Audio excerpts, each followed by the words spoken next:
We're back. How are y'all doing? Did you guys have a good weekend? I hope so. But it's Monday. Time to break down some fake phony news. I got a good show for you guys tonight. I don't know if you guys have heard, but the astronauts on board the International Fake Station, they're coming home. They're coming home, y'all. They're being rescued right now. Yeah, apparently they were stuck up there for like 9 months. Yeah. Can you believe people still believe in fake space and a fake space station and astronauts floating around? Yeah. So that was one of the top stories. The astronauts are coming back. And I looked up the footage and whew, just as fake as it always is. And yeah, I'm just surprised not more people don't like notice it and talk about it and call it out. It's like one of those things that kind of like flies under the radar. It's like extremely noticeable that it's totally fake, but like the NPCs, they still just don't see it. I don't know. Anyway, let me go ahead and say my hellos and we'll just go ahead and dive right in to what should be a fun show. I was going to break down some the fake space stuff, and then what else do I got? Oh yeah, I thought I'd bust some flat Earth shill balls. Thought I'd bag on Austin Witsit, bust his balls a bit, and then I was also thinking, oh yeah, Aaron Haywood's back. Since someone brought him up, he decided to start popping off again and running his mouth. So figured at the end of the stream we can make fun of Aaron Haywood, which is a Tasmanian who thinks I'm a shape-shifting archon. At the moment, I think he thinks that I'm 6, 7 different people. Yes, the list is growing. All right. All right. Events and More with Chris G says, hey, Jake and company. Hello, Events and More with Chris G. Are you Events and More or are you Chris G? That's why they call me the world's funniest, most bestest, awesomest comedian ever. Because of jokes like that. All right. Jonna says, hi, Jake and friends. Hi, Jonna. Glad you could be here. Rose Bell says, thank goodness they are coming home. I was really worried. Me personally, that's a long time to be, hanging out in a studio, right? They got to go home, I was getting worried that, they might not make it out of the studio alive. I'm glad Elon Musk sent his SpaceX rocket up there to save them.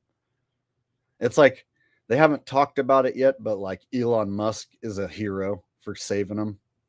I'm just going to go ahead and put it out there. Like, if you don't support Elon Musk and if you don't drink his jizz, then you voted for Kamala. That's how that goes. All right. Emily's here. Hi, Emily. I just watched her do a stream earlier. Rumford C. What's up, Rumford C? He's saying hello to Rose. All right. And Rose saying hi to Rumford C. All right. I'm sure they said hi to me too. Somewhere around here. All right. Rose says hello to everyone. Yes, that includes me. Jason G. All right. Good times. Good times. And Andakava gives me an idea. I do this once in a while, so I may as well do it tonight. Start us off just right. It can't be considered one of my best streams ever. if I don't start out with what's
what happened?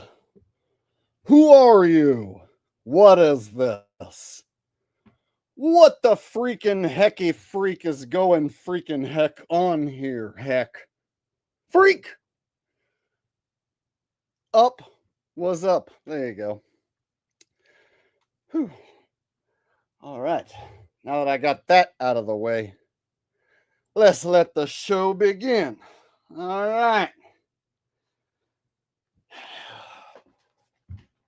This is a serious comedy show. These subjects are a big deal. All right. This is like headline news that we're going to start with. Astronauts being saved, you guys. Which astronauts? Here, let me show you. We'll start with a little news article, and then we'll work our way to the video. See how that works? After 9 months in space, NASA astronauts who flew on Boeing's capsule are about to return home. Suni Williams and Butch Wilmore originally planned to stay just a week. Just a week turned into 9 months. And they totally had more than enough supplies and everything up there. None of that, there was no issue. And guess what? They like space. They think space is fun. They're always smiling, even if they're like stuck there an extra freaking 8 months. They're like, I've been here 8 extra months more than I planned, so why not 9? If they save me, that's cool. If they don't save me, space is so fun. I'm just gonna enjoy it. Right? That's the story. They're sticking to it. Space is so fun, you guys, that when you get stuck there for 9 months, happy because space is fun.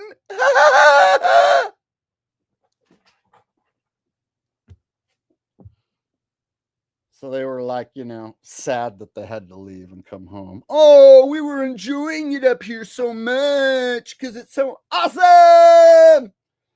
Yeah, we're saving people that don't want to come home. Look at them. They don't even want to fucking leave, these people. The astronauts plan to visit the space station for just a week. They've been there more than 9 months. Wow. But they're supposed to depart Tuesday. So that would be tomorrow. Or today, depending which part of the world you live in. Their journey back to Earth will close out an unusual and closely watched chapter in spaceflight history. Wow. All right. So that's the news article. That's about how much most people hear about it. Your common person, they'll hear a snippet on the news, maybe read a snippet or something, and like that's the most they'll get. But they ain't gonna like really dive in, right? Like we're gonna dive in more than basically anyone in the world would do. And I'm gonna show you the video because it's long of them astronauts being saved. We're just gonna look at it. We're gonna laugh at it. We're going to talk about it. because we really are living amongst NPCs, you guys. Like, this fake space shit is so damn fake that, like, I'm beside myself that more people don't talk about it, you know?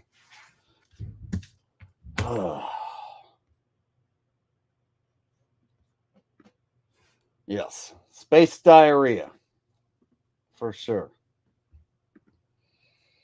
Simone getting us started. Very sweet of you. First super chat of the evening. Says, hey, Jake, Ralphie, and everyone. How is Ralphie and you tonight? We're doing good. I just started the stream, just kicked it off. I'm about to show the first video clip.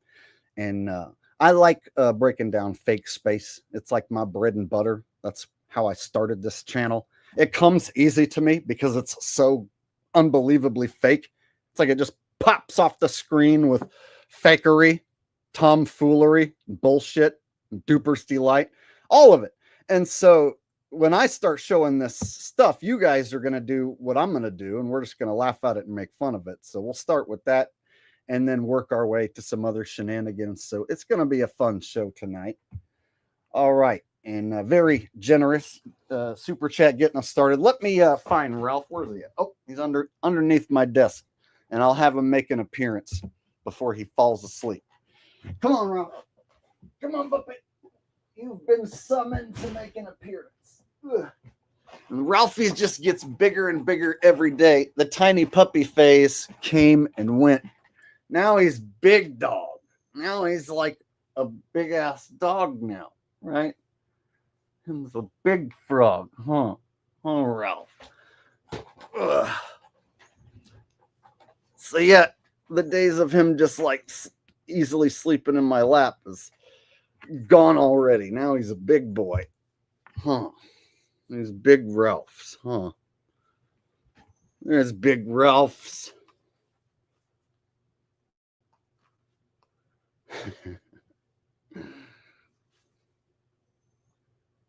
Big Ralph.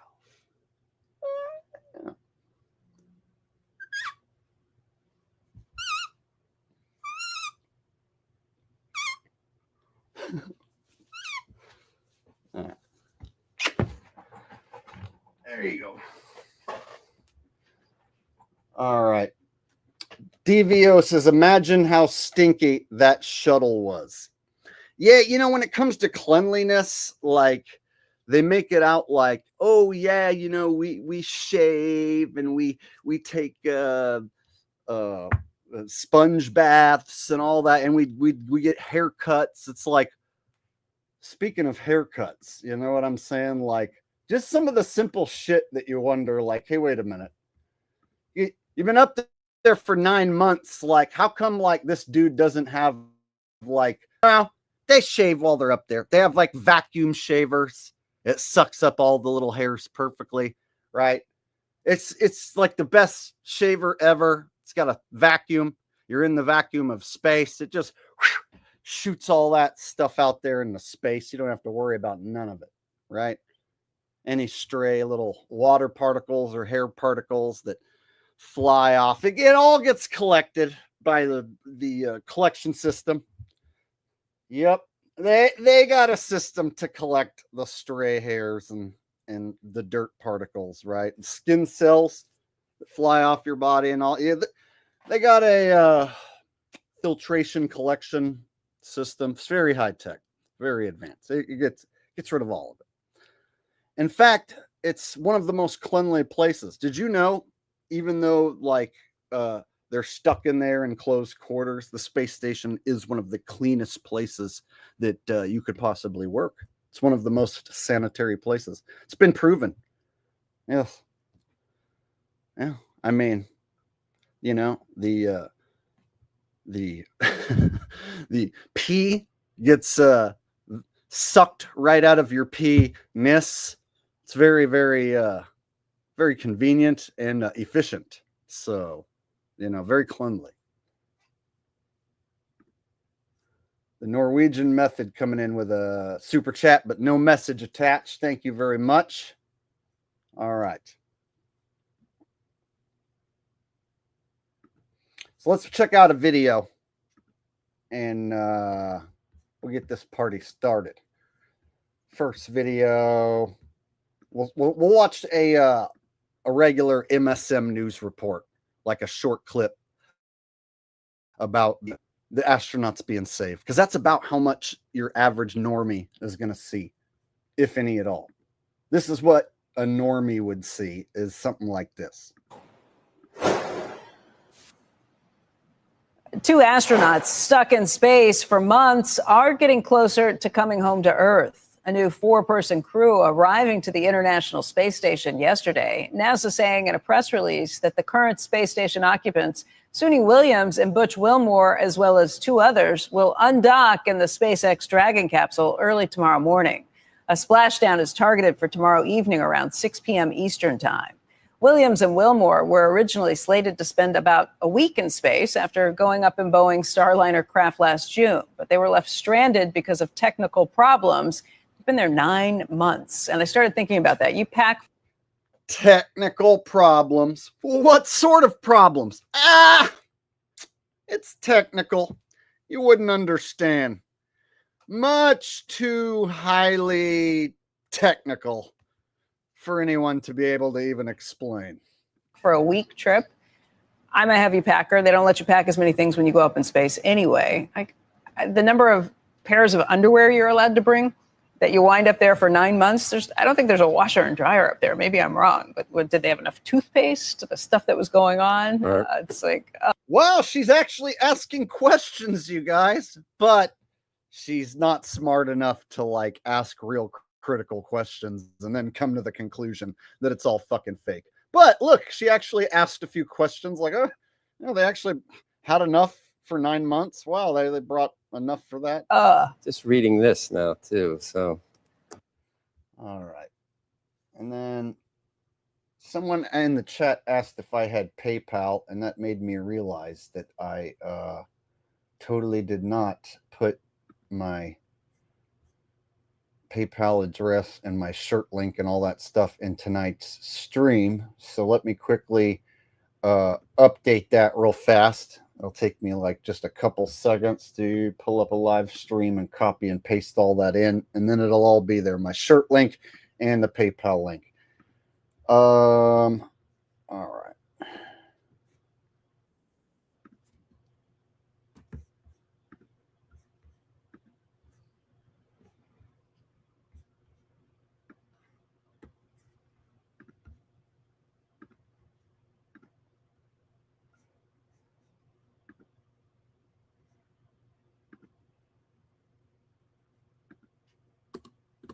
I'm updating the link, or I mean the description of my stream as we speak, and it'll have my PayPal link and my shirt link as well, which I usually always have anyway. So it's weird that tonight I forgot to do that. All right.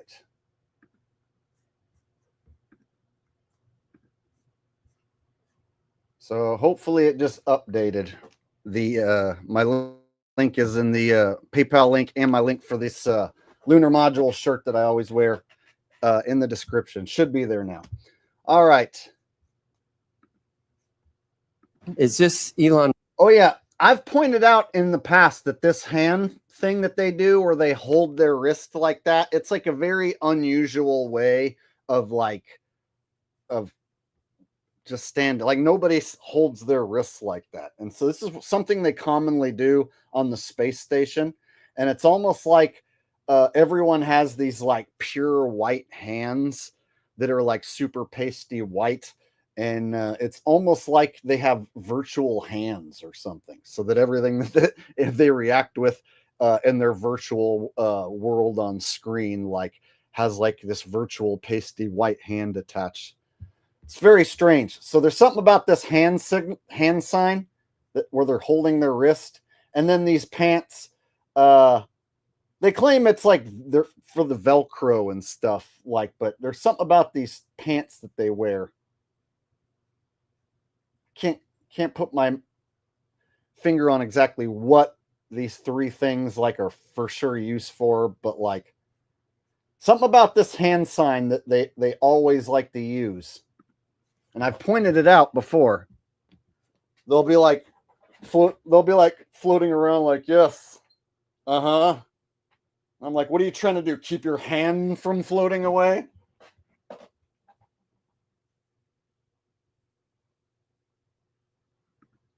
Yeah, maybe because their hand is because they're upside down. Yeah, they're upside down so their hands don't drop over their head and destroy the illusion. Yeah, that's true, huh?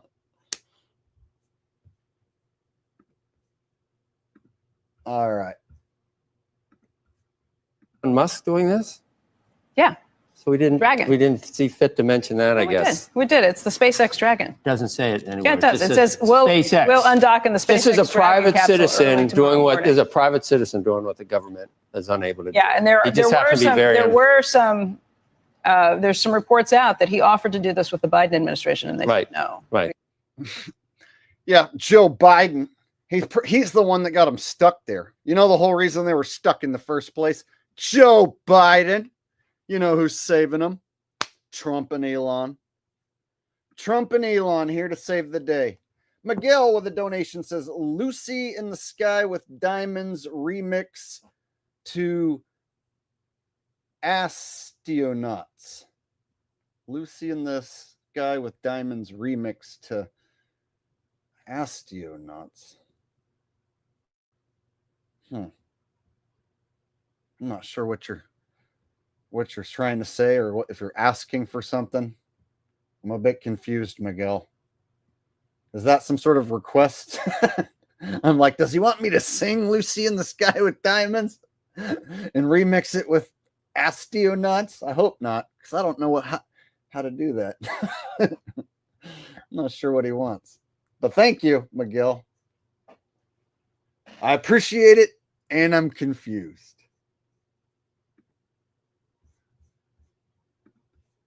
Because of I just think I would have the 4 letters MUSK. All right, here's an idea. Why don't you read ahead and decide what you change instead of doing it live on the air? I'm gonna do that. Fair point to do it. Let me see. But I mean, please, the field is read ahead. The field is okay. What in the hell just happened to this news report? What is this now? All right. See, so the normies are just gonna get a little tidbit. They're not going to like go look into it any further. So I went and tried to find like the long video.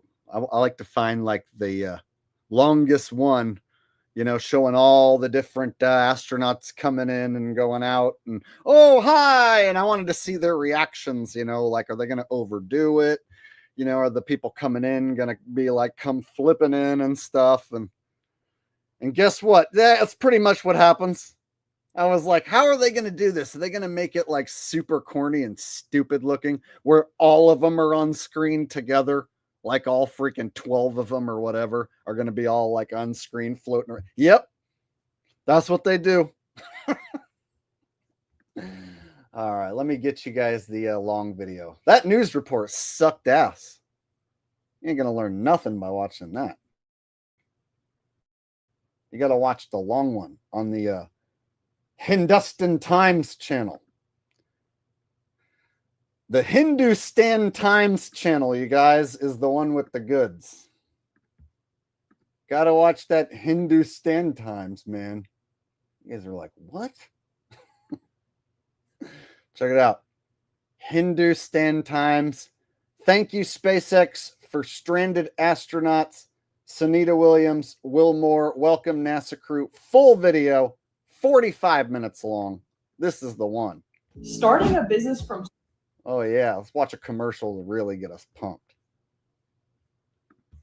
Status on your guys from inventory reports, and I see about 20 minutes on suit drying and just wanted to check in.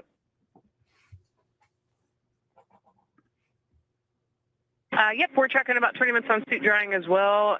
You've got 1.5 of us changed, and then the other 2 are doing the inventory and packing right now, and we'll get you the water and food inventory soon. Okay, SpaceX copies all.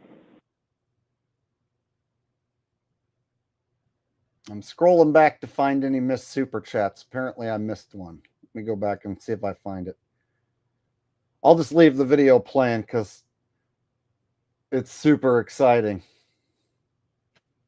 So as a readback, you can hear the crew inside Dragon speaking with the core that's over at SpaceX's Mission Control in Hawthorne, California. The crew on the other side of the Dragon hatch does have some procedures to go through. All right. Here's the lost super chat from Norwegian Method. No chat attached, but a super sticker. Thank you very much.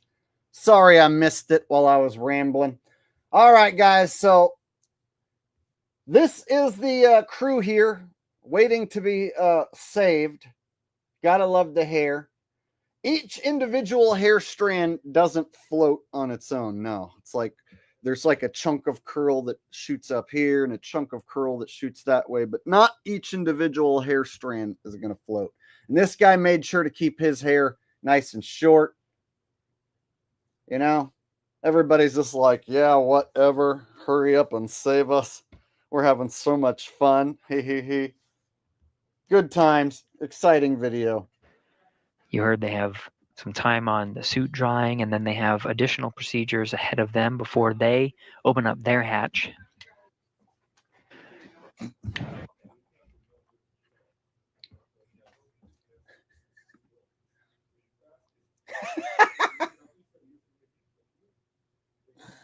Yeah, we're getting saved.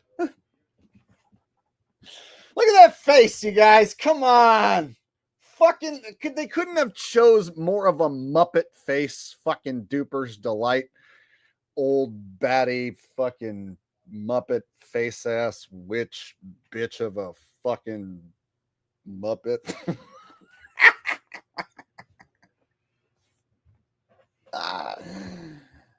Oh, they do it on purpose. Look at her. Yeah.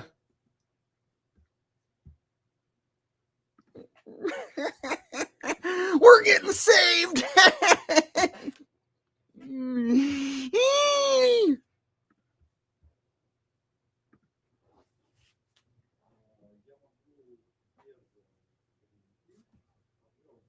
Gonzo. There you go.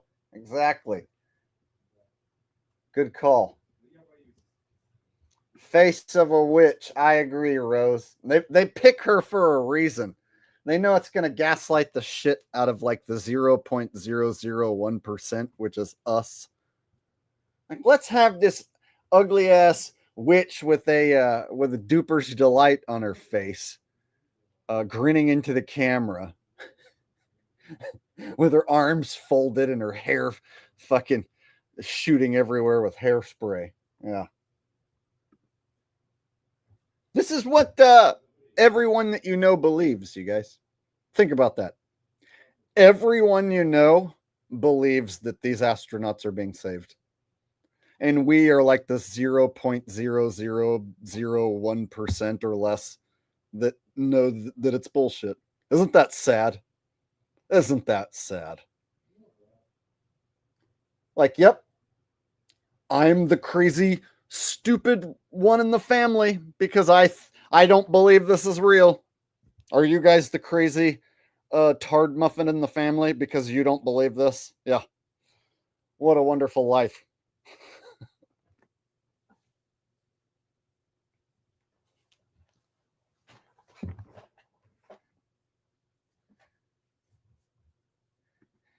In this, it'll go from having sound to not having sound. So like there'll be no sound, and then they'll randomly whip out a mic and then start talking into the mic.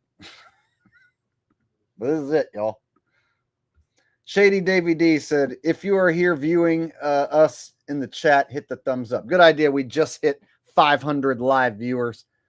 We're going to have some more fun. We just kicked off this party. Hit the thumbs up right now. It's going to get us started. We're going to get blasting here in a moment. About to go off on these fools. All right. Yep. Got to get everything ready, you guys. Pretend to be doing stuff. Let's look in the camera and pretend to do stuff now. Yeah, see, I can do that too. Right? Watch.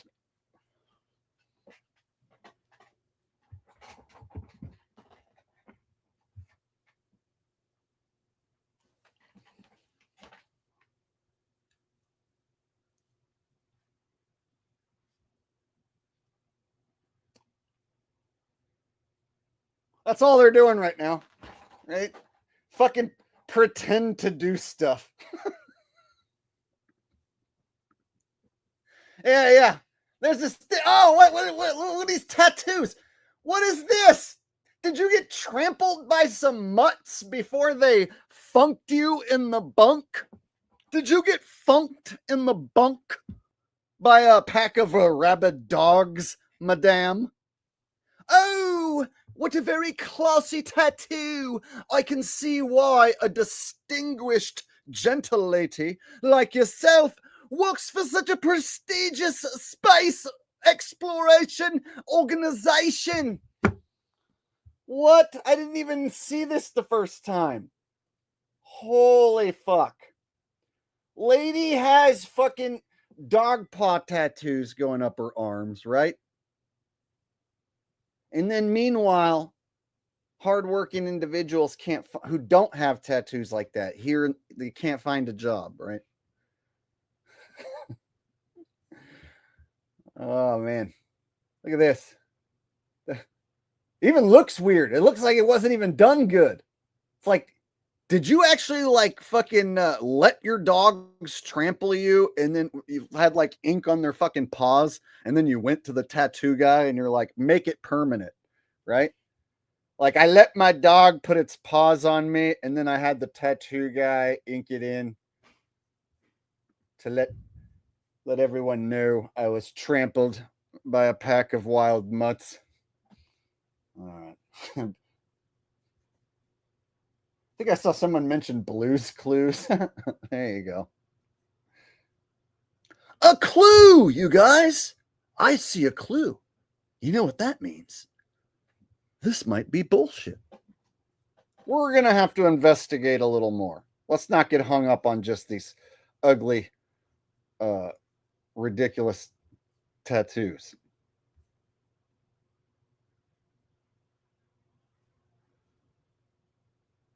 Oh, yeah, you got to have this thing float in front of the camera. That's how you know they're in space, you guys. Jake, they have stuff floating in front of the camera. You can't fake that here on Earth. They have to be in space. Look at that thing that just flopped right in front of the camera. Yeah, that's how you know that they're for sure in space. See? Yeah, see? It wouldn't happen like that on Earth. That's a space blunder. See, they're human. They make mistakes. That's how you know it's legit.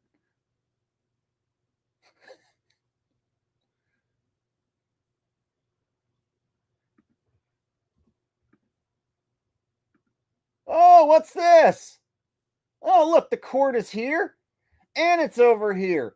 Oh, well, Jake, it pixelizes and it glitches and does that because they're so far away in the space station. See, you can't even call out when it pixelizes and glitches, right? Like that just totally glitched. But if you were to point that out, you know what a space cuck would say, a science cuck like Simon Dan.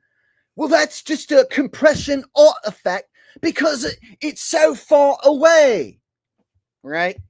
It's a compression artifact, right? It's always a convenient compression artifact.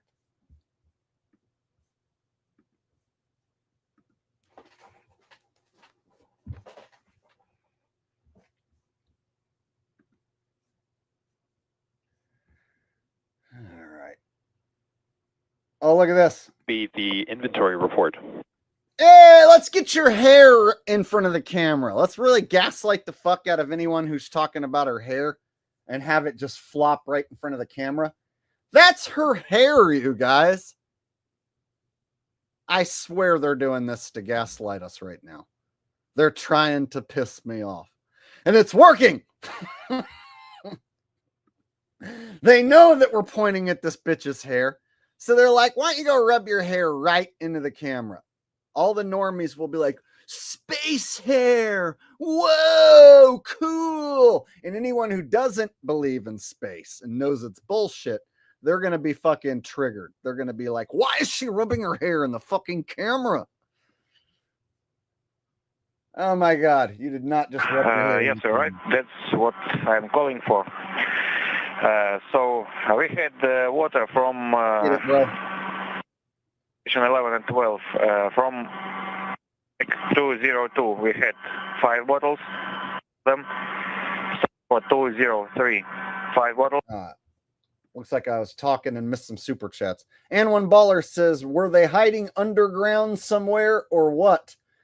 Oh, bro, it might be Area 51. So if Area 51, let's say, this is just an example, is, you know, any sort of military base where you can just hang out. You know what I mean? That's it, man. You just need a military base where you can just hang out and then nobody from the outside's going to see you. So, like, for instance, if you need clearance and you got to go through security doors and all this to get into Area 51, you can rest assured that nobody's going to see these people, you know, and all they got to do is like agree to hang out at Area 51 for 9 months, you know, which would be boring. But I bet if you get paid a shitload and you don't mind being a fucking, you know, a lying duper for a paycheck, you know, I bet it pays well. Evan, sorry I missed your super chat, said, where you think they're shooting this production? It's almost like the same question. I can't say for sure, but, you know, for instance, would be a military installation, you know, maybe a secret military installation that we don't even know about. Maybe Area 51 is old news and they got some other Area 51 style bases underground. I mean, the possibilities are endless. So let's just say in a secret location that I don't know. I don't know where their secret locations are at. I'm just a regular dude who can see through the bullshit, but I don't know, you know, where they film this shit. There's no way for me to know that. That's like insider information. And anybody who tries to tell you that they know where this is all being done, you know, you would just have to trust that they know what they're talking about. And so I don't trust anyone when it comes to this truth game. So I go with my gut. And my gut says they're at some military installation, possibly Area 51. All right. There we go.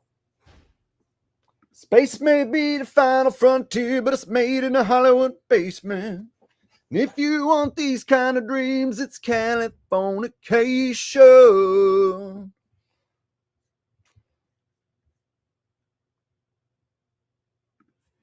All right.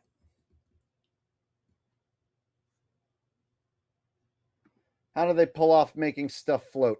So there's a couple different methods. You have your harness and green screen, which is what it appears they're using here. And then you have, for more complex flips and stuff, you have Vomit Comet, which is a airplane doing parabolic maneuvers. So an airplane doing this, what they call a parabolic maneuver over and over again, will give the people inside the plane like 30-second windows while the plane's doing this and doing this. It'll give you like a 30-second window to float. So that's how you can do, you know, a triple flip, you know what I mean? Like 5 backflips in a row. You could do it in a parabolic maneuvers. Now, if you're just going to hang there nice and still and do an interview, that's when you're going to do harness and green screen. Now, when you see them hanging around, like staying still, and then they're using objects that float around, what they're doing in that case is they're doing harness, green screen, and then virtual reality. It's like the object is on screen and you can see it, but it's not actually there. They're looking at a screen and they can see the object on a screen and they can play with the object that they see on the screen, but the object's not there. So imagine, if you will, you're looking at a screen that has a microphone, and you can interact with the microphone, and you see your hand touching the microphone on the screen. But if you look at your actual hand, there's nothing in your actual hand. But if you look at the screen in front of you, it'll show your hand holding the microphone. And when you do this, it flips it around, and they've got it programmed because they've, let's say, programmed it by having it spin around in water and all this other stuff, this microphone, that they can make it look on screen like it's floating around. And then you can play with it, but it ain't actually there. And then the people at home are being broadcast the layer of the microphone floating and the person playing with it. But the person isn't actually playing with the microphone. Does that make sense? So that's how they do that one. So that's the basic trickery that they use here. Now, I'm not an expert on all the programs that they use and stuff like that, like the computer technology side of it. That I couldn't tell you. But basically, the nuts and bolts are what I just told you. Green screen harnesses, parabolic maneuvers in airplanes, and virtual reality objects, basically. All right.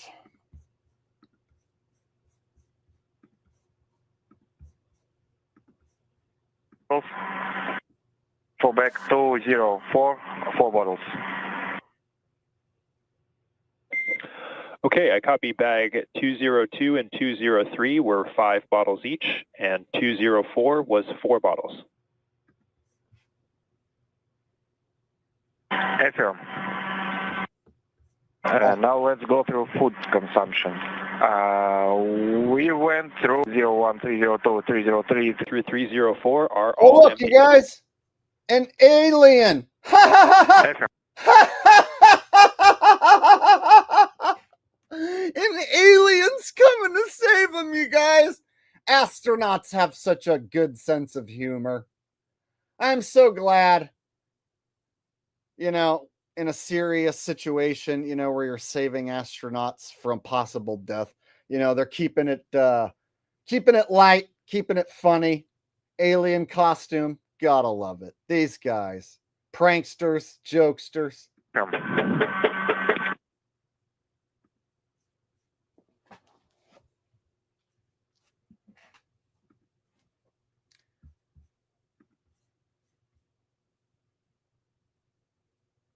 They don't seem as amused as I thought they would be.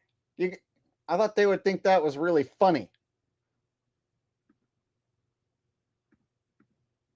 Yeah, turn on your mic. Your mic's not on. Turn it on. Yeah, you gotta fix it. Yeah, see, now they're having a pretend technical difficulty. In Houston, we're up to step 4.9. Station's ready for Dragon Hatch equalization. Houston copies. All right. Her chin looks like a prosthetic to me. There's something about the chin. Look at that. Look at that. What the freaking fudge, dude? That can't be real. That can't be real, dude. No way is that a real chin. Who here believes that that's actually her chin? Has to be fake. That's too much chin. She's got more chins than Chinatown. Houston copies.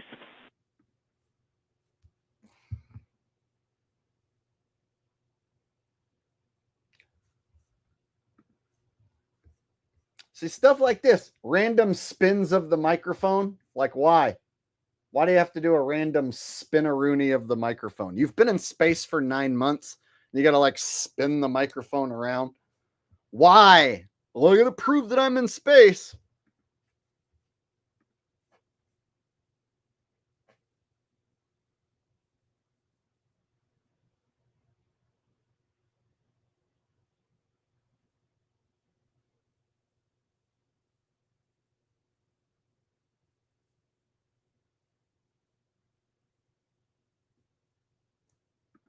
Yeah, see, if it was real, they wouldn't need to do all this. But the fact that they do all this and it looks so fucking fake. Like, dude, like I said, like everything about it to me, I can just nitpick. I can just go on and on. I've made probably, I don't know, 10 videos, maybe a dozen videos breaking down different things on the space station.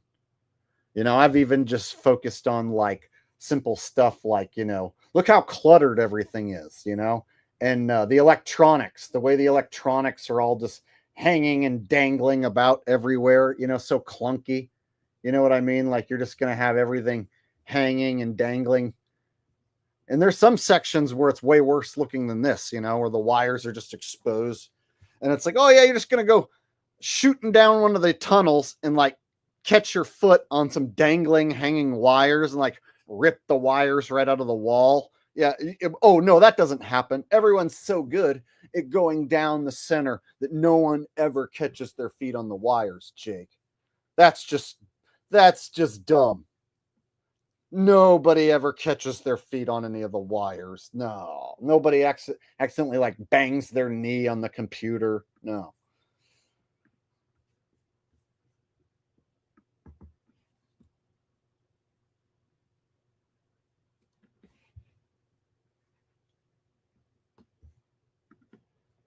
Everything about the space station is janky and stupid looking. And then if you point that out and then you think, okay, the Chinese space station looks even worse.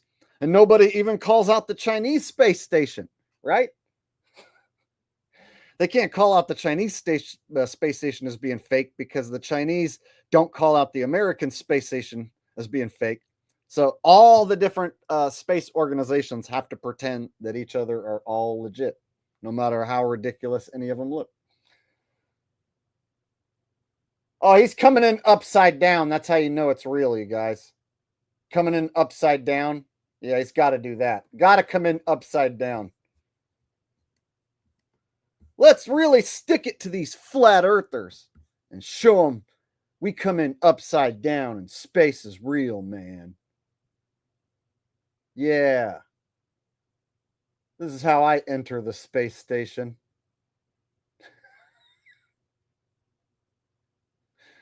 Yeah. This is Mission Control Houston, continuing to work through the hatch opening procedures. Can I play There Are No Satellites in Space? Yes, I can. Outside of some of the channels that we patched through, that's part of the Big Loop communications. You could hear Suni Williams and Don Pettit use a microphone to set up for the welcome ceremony that will be occurring shortly after Dragon Hatch is opened. Once again, the 8-pass hatch is opened. You can see the crew in the back has been configuring the hatch. Once it's opened, they scan the area for any FOD or foreign object debris, and they photograph some of the area. That was some of the flashes you were seeing. Those images are downlinked to teams here on the ground, engineers that analyze and make sure that everything's safe. As precautionary measures, they detach the docking target. All right, we interrupt this very entertaining video of the International Space Station crew being saved. We interrupt it for a quick minute while I play There Are No Satellites in Space music video, because I don't have anything hooked up right now to play it live. So I'll just play the music video for the time being, because I'm sure plenty of you guys who are here who are new haven't seen it. So we'll watch this, and then we'll go back and watch the space station footage. And after you watch my footage and then the space station footage, you're going to be like, dang, Jake's music video looks just as good, if not better, than the actual ISS. And away we go.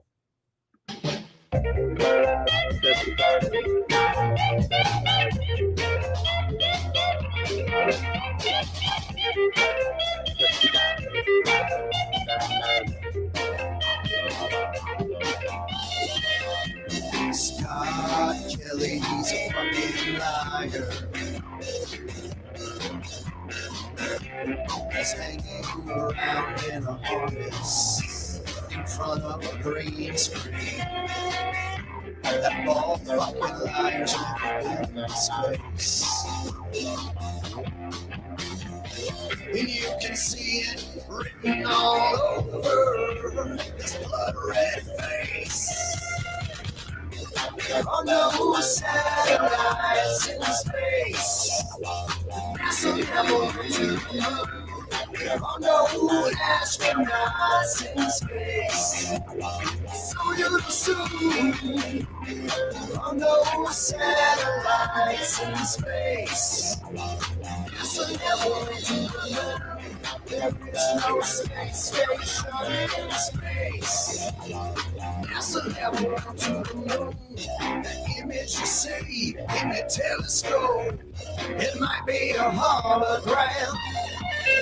Have you ever heard of this thing called Project Bluebeam? Cause you'd be amazed what we're actually doing with all of our money. They're keeping us locked away from the land of milk and honey. There are no satellites in space. NASA never went to the moon. There are no astronauts in space. So you'll assume there are no satellites in space. NASA never went to the moon. There is no space station in space. NASA never went to the moon. You can't fool me, cause I'm too slick. You can't fool me, cause my mind's too quick. Bitch, so suck on my dick. Cause I'm not falling for your corny cartoons. Because I am not a well-indoctrinated on no satellites in space. NASA never went to the moon. There are no astronauts in space. So you'll assume there are no satellites in space. NASA never went to the moon. There is no space station in space. NASA never went to the moon.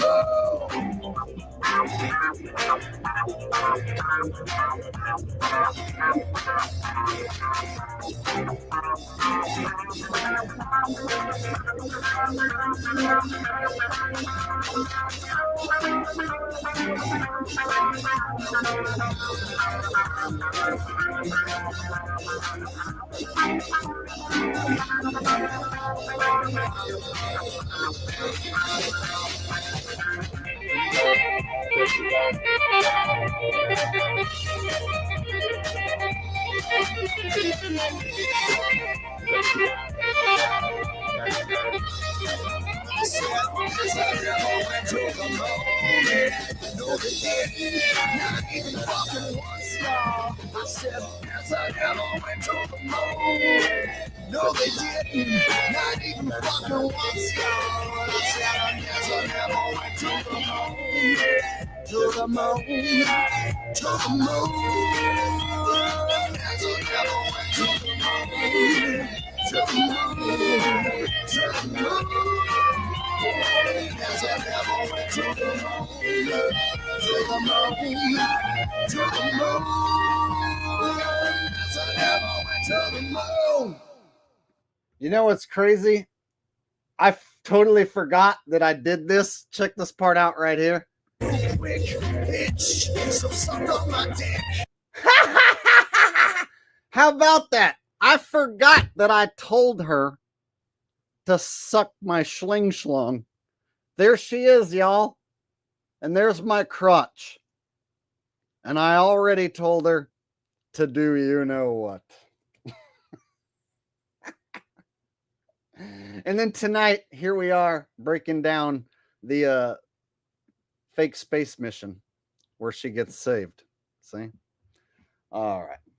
Thank you to the super chat who wanted me to play the song. I know you didn't get the live version tonight. I don't have the bass hooked up and ready to go. But the music video, I haven't showed it in a while. And it just so happens to have a clip of Suni in it. And I totally didn't remember that. So I'm actually glad that I showed that. So thank you for requesting that song. All right, so let's get back to the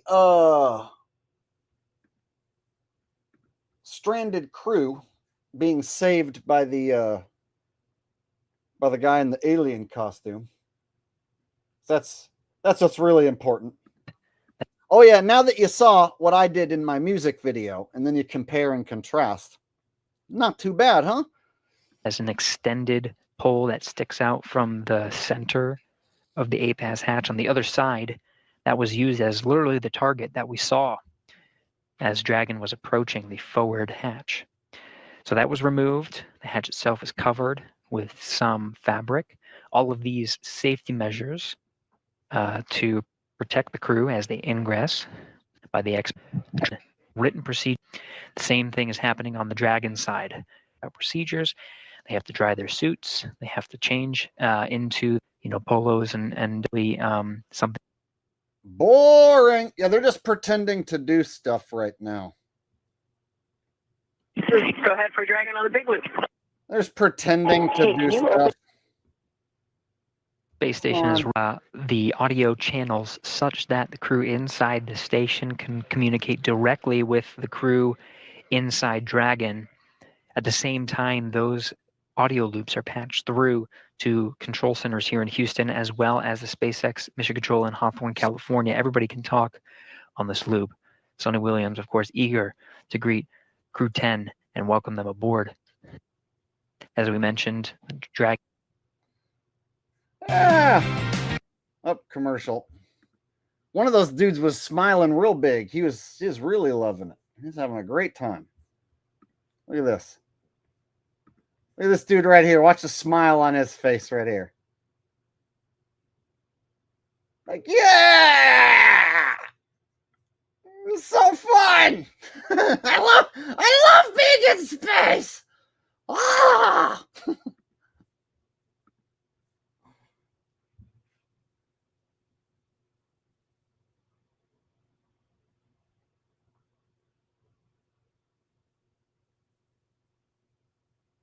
Gotta have the alien guy come back in. Ha ha ha! So funny. Oh, look, you guys, these people are helping the astronauts on the space station. Don't you love how you never get to see what's on their computer screens? You just have to trust that these people at these desks are like working and doing stuff.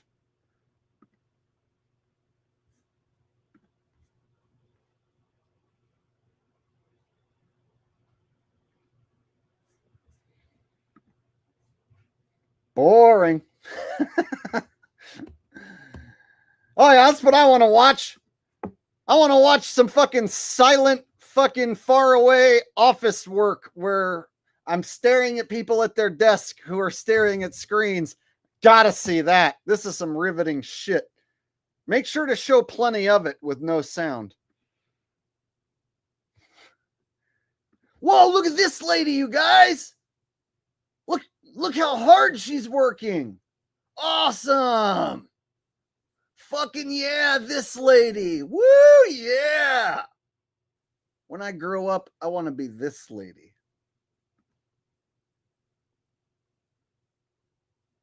Yeah, look at her go. This lady right here is working fucking hard. She's like the MVP of the room. Yeah.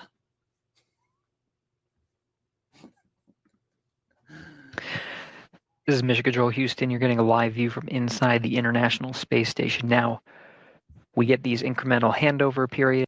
No, this is not a live look at the International Space Station. This is a look at some people in an office, right?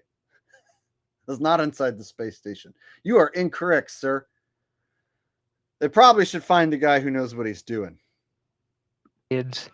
As the International Space Station orbits 17,500 miles per hour over the Earth.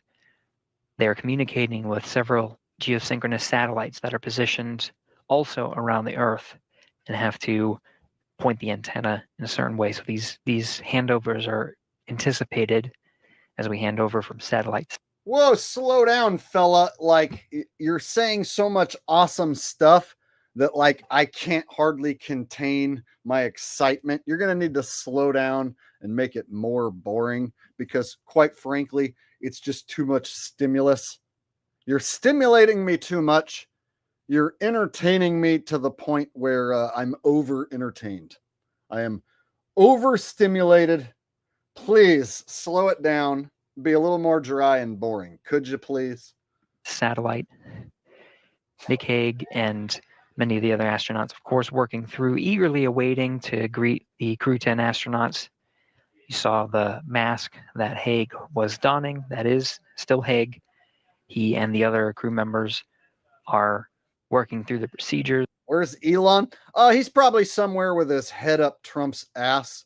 And then Trump has his head up Elon's ass. And they're like 69ing with each other's head up each other's ass.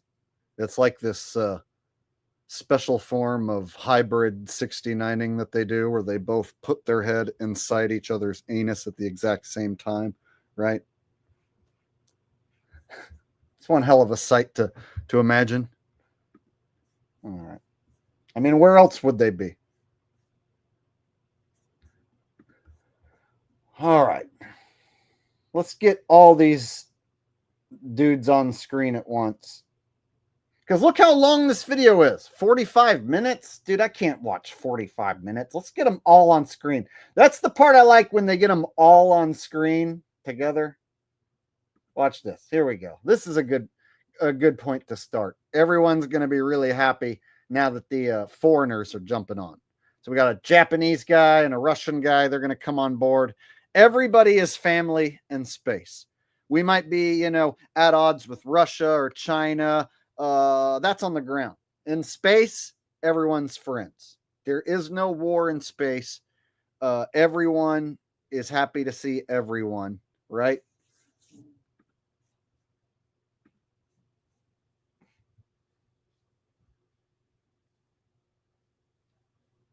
Space hugs all around. Onishi, the first Crew 10 astronaut through the hatch. Everybody hugs. Citium Fiber gives you more than the best internet technology. It's about delivering. Fuck. All right. So here's something I've pointed out in other videos. When they do this like hugging thing, they like make sure that each person has hugged each person. So if you have 12 people, it's like, that's a lot of hugging, man. So it's like Onishi has to come on and then hug 11 people. And then each combination of hugging has to go down between each person. Like, think of all the different hug combinations before everybody has made sure to hug everybody. You can't leave anyone out, right? Like, oh shit, I forgot to hug that dude over there. I better go over there and make sure to hug him. Right? Everybody make sure you've hugged everybody and don't leave anyone out. See, make sure that every combination of hug is complete.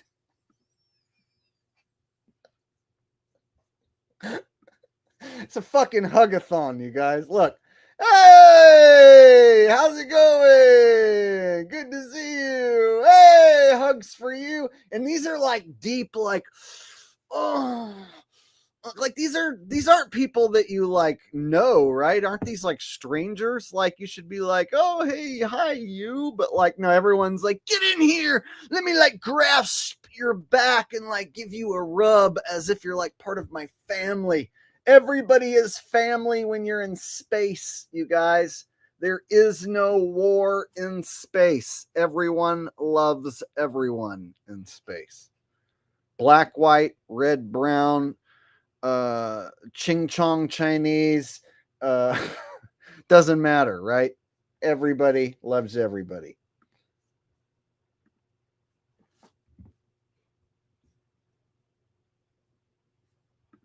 Space orgy.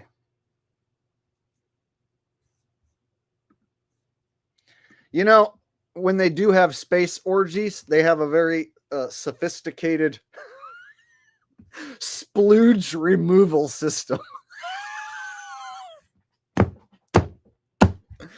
Everybody knows that space orgies do indeed happen. I mean, you're stuck up there together. You're having so much fun. Everybody's so well groomed and attractive. Space orgies are bound to happen, and they do happen. And of course, they have a state-of-the-art splooge removal system, right? It's like the splooges that go flying everywhere. They have a very sophisticated system that collects the splooge and removes it, shoots it out into space, right? So don't hang out around the space station and go for a spacewalk too long. Some leftover flying splooge from a space orgy might get stuck to your spacesuit. It's been known to happen. What? What the freak am I talking about? I don't know. All right. Rose thinks it's funny. Got a super chat coming in from Lemming in a shiny metal box. Speaking of lemmings in a shiny metal box, look how happy everyone is, right? Got to get everyone in the shot too.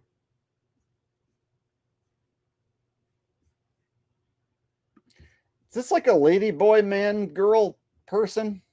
What is this?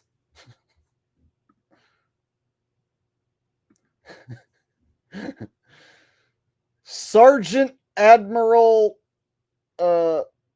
Pat.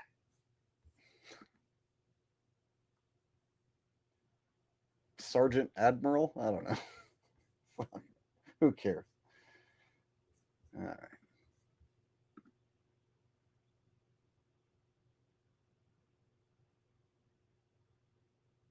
Hi, everyone. Hi. Hi, space people. Hi, space. Hi. Hi.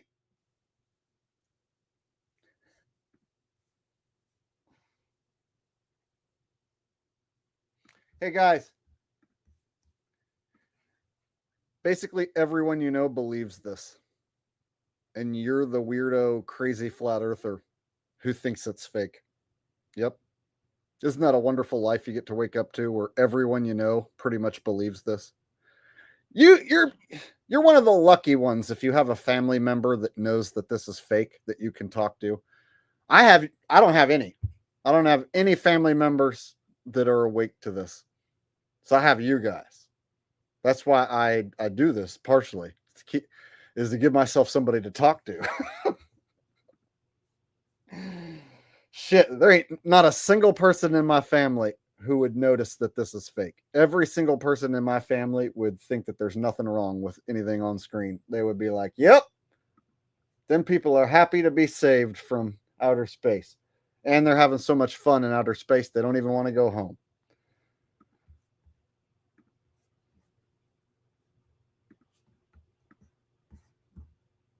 Did I read that super chat? Let me go back and make sure.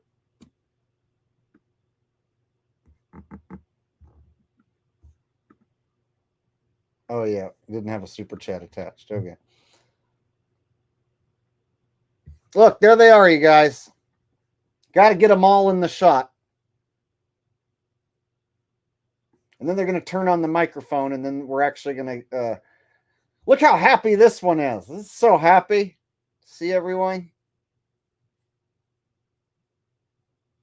Yeah. This is going to be so fun. Everybody cram in there. SpaceX Crew 10, welcome aboard the SS. Hey! Hugs again. Everybody hug each other again. Celebrate one more time. Do a combination of every hug that you can do one more time. I don't feel enough love.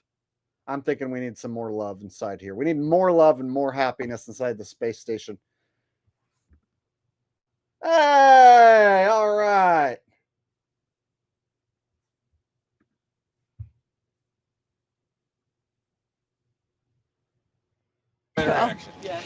Well, hey, everybody down there on Earth. You're not hot on the mic.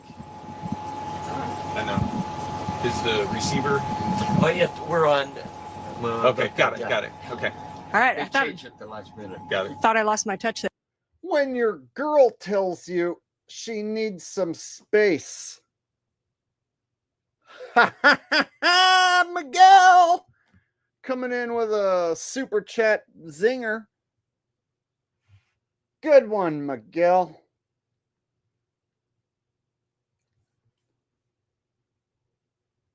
All right. So we got boy, girl, man, lady. She's going to say something on the mic here. I'm sure it's going to be very important. There for a sec. Hey, Crew 10 has had a great journey up here, about 28 hours to get. Ann McLean. Oh, okay. I wasn't sure if it was a lady or a man or what, but now, since the name is Ann, now I know it's probably a dude. Get back up to the space station, and I cannot tell you the immense joy of our crew when we looked out the window and we saw the space station for the first time. Returning for a couple of people, very first time for a couple of people. And let me tell you, that is such an amazing journey. You can hardly even put it into words. The ride up on the Falcon 9, orbiting the Earth for the last couple of days, it's been absolutely incredible. And it is something that none of us could do by ourselves. Just the hand, like Mr. Dead Hand, Mr. Dead Hand. Hold your hands, hold your knee, folded arms, you know? I don't know. Everybody's body language is so weird. As we've said before, you cannot be great.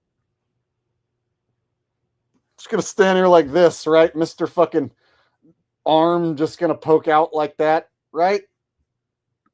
I always spot this stuff and point it out, but like, you know, to a person who believes in this, it would just be nitpicking. Oh, this is weird. Well, that's what I do while I'm floating. I'm in space. Without the greatness of others. And I tell you, the greatness of the ground control teams have really shined through in the last few days, getting us up here safely. Thank you very, very much.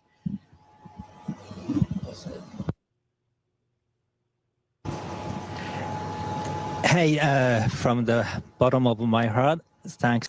This doesn't even look like his hand. This looks like some sort of pixelated fucking... Do you guys see what I'm seeing? Let me try and make sure it's in the best... All right. Right here, it doesn't even look like it's his hand. It looks like a virtual reality hand or virtual reality glove or something. To our families, friends, and our colleagues from all the partners, SpaceX, NASA, CSA, ESA, Roscosmos, and JAXA for preparing us and making it possible for us to get here. And we are so excited. Nah, it's just this jerking hand. And that's why it's got more muscle tone. That's actually a pretty good explanation. It's this jerking hand. So it's like more muscular. So more muscle tone. So therefore it looks a bit virtual reality-ish. Yeah, that actually is a pretty solid explanation.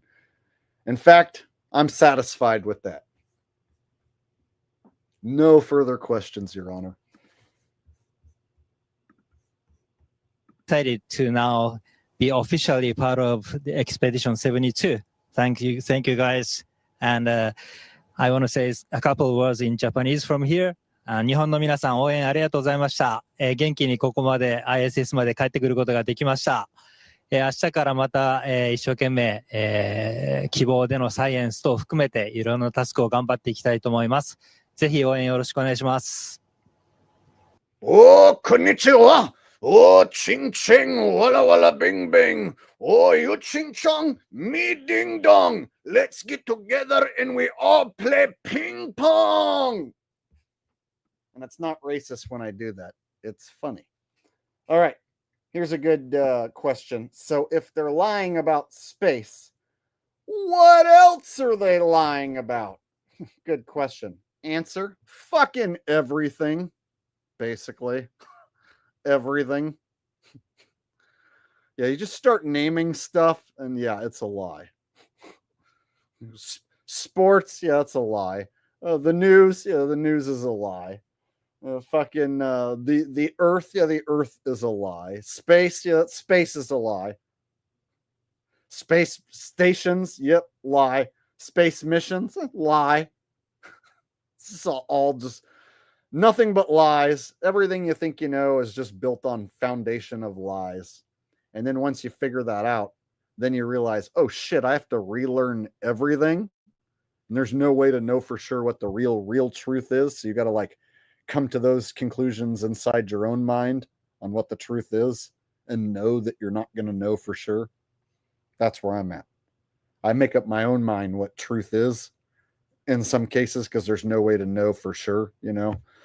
And I admit that I don't know what I don't know. And stuff like this is easy to see through. But like someone asked earlier, like, where do you think they shoot this at? Well, see, there's no way for me to know. So I have to admit I don't know for sure where they shoot this at. But I know for sure it's fake. See, so then you reach a spot where like you know what you know, but then you know what you don't know, right? Whatever that means. All right. I don't even know what I'm trying to say. But this is fake as fuck.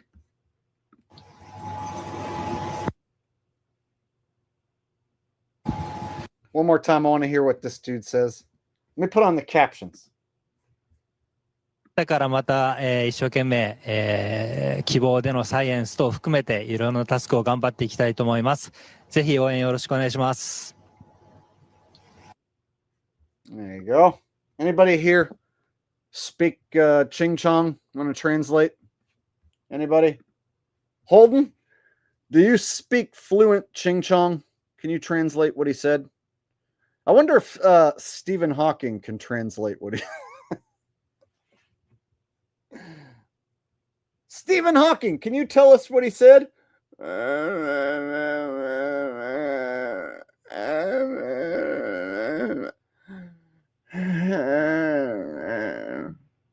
Oh, he said ching chong lick a ding dong all day long. Got it. All right. Sorry. Whenever I hear someone speak Chinese or Japanese or any sort of Anese, I suddenly get super duper racist and funny at the same time.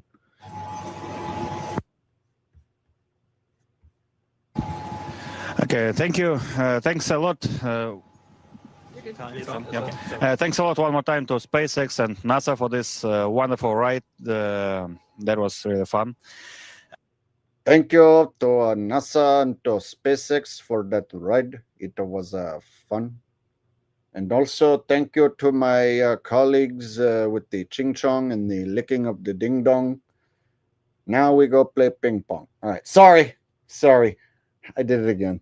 All right. Florida Todd says DOGE, DOGE, the Department of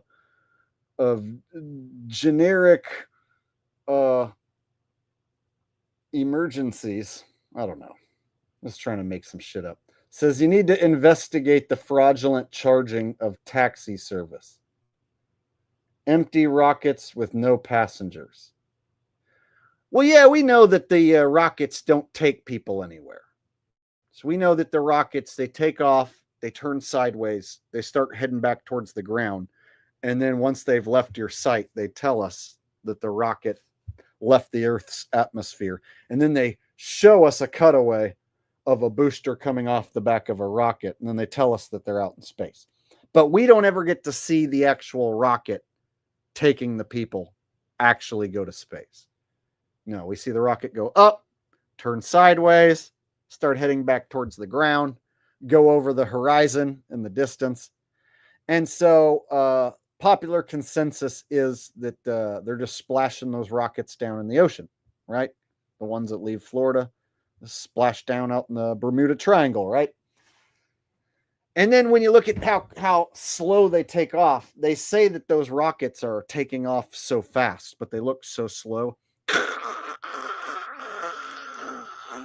If you've ever shot off a model rocket, if you've ever built one of those model rockets, right, and then shot one off, it shoots off the pad so fast, right? It's like a bullet, basically.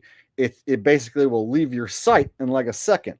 Whereas a big rocket, a NASA rocket, a SpaceX rocket, they claim that it's going that fast as well, faster even.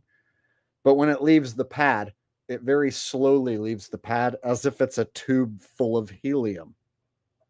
So it looks a lot like a tube full of helium with some fire coming out of the bottom.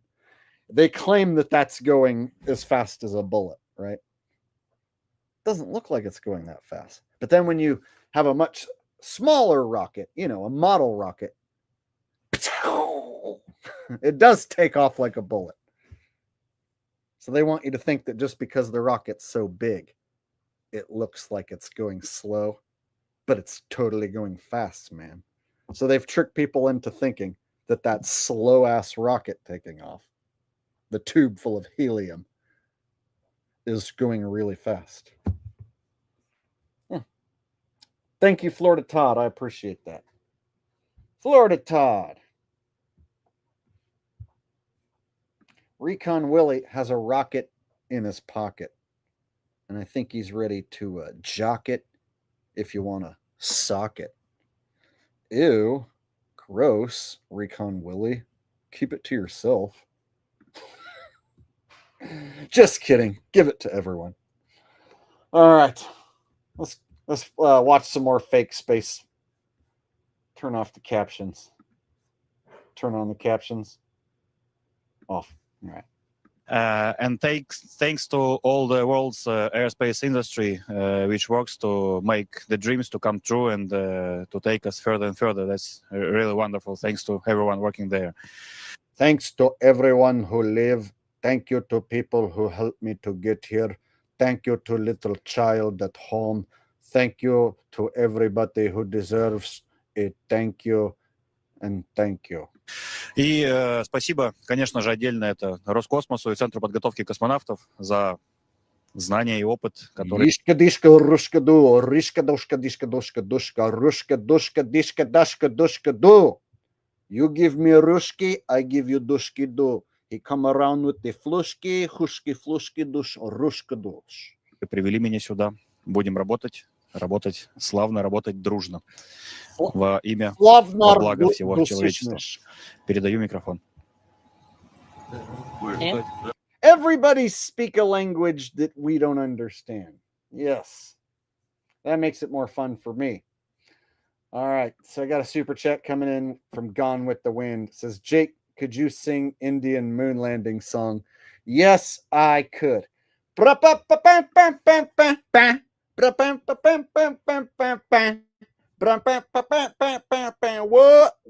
Titty in the butt. Land on the moon, we land on the moon. Land on the moon, we land on the moon. Land on the moon, we land on the moon. Hey, take it over, we go to the moon. And then you know that we come back soon. We rove to the left, we rove to the right. And beach, you know that we rove all night. We land on the moon, we land on the moon. Land on the moon, we land on the moon. Land on the moon, we land on the moon. And yes, my friend, we will come back soon. And we take it over, we rove up top.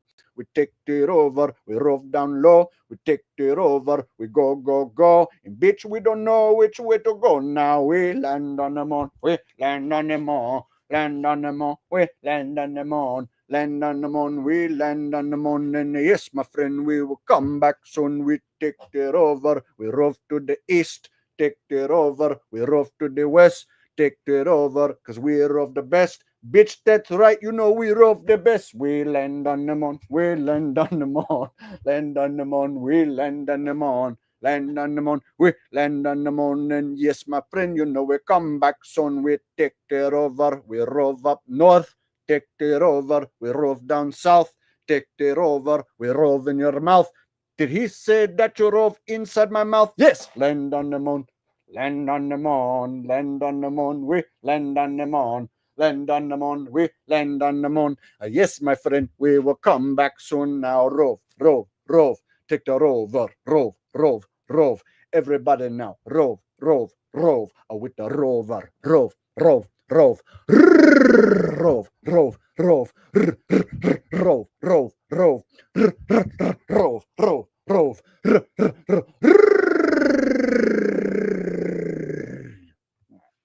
There you go. I always make up portions of that, and it's like I sing it similar each time, but I kind of like, screw around, just kind of make shit up. Sometimes I say rove to the north, to the south in your mouth. Sometimes I say, up top, down low, don't know where to go. I just kind of mix it up. Never know exactly what I'm going to say, but I know It's going to turn out good. Miguel said, Indian street food poisoning on the moon. Indian street food poisoning on the moon. I'm not sure what I'm supposed to do with that, but if I was to make a joke out of that or like do an impression or make a bit out of it, it would be something like, me and Shabir, we are going to be the first Indians who own a convenience store to visit the moon. And when we get there, I am going to show Shabir that I am a much better golfer than he is. And we are going to be the first Indians to play golf on the moon, my friend. We are going to play golf to the west. We play golf to the south. We're going to play golf in your mouth, my friend. And if you don't like it, then I hope you get food poisoning inside of your asshole and you fucking die. I don't know. There you go. Thanks for the donation. Hopefully that was worth the money. All right. What am I doing? Oh, yeah. Fake space. Cualquier else. I'd like to just say again, thank you to SpaceX for the awesome ride up here. As a rookie, that was one of the coolest things I've ever done, and I can't wait to get to work up here. So, so excited for the 4 pilots and us that just got to get to space together, and now we're 4 astronauts together. So, thank you to all of our friends and families, and thank you to all of the instructors and all of the ground teams who got us here. Can't wait to get started. She's so excited and she just can't hide it. She's about to lose control and she thinks she likes it.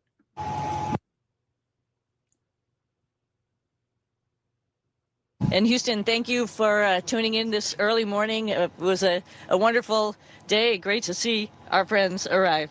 So thank you so much.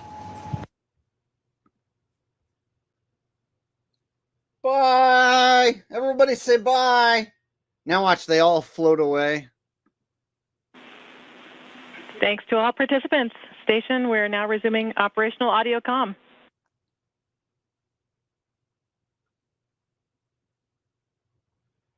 Some weird hand movements there.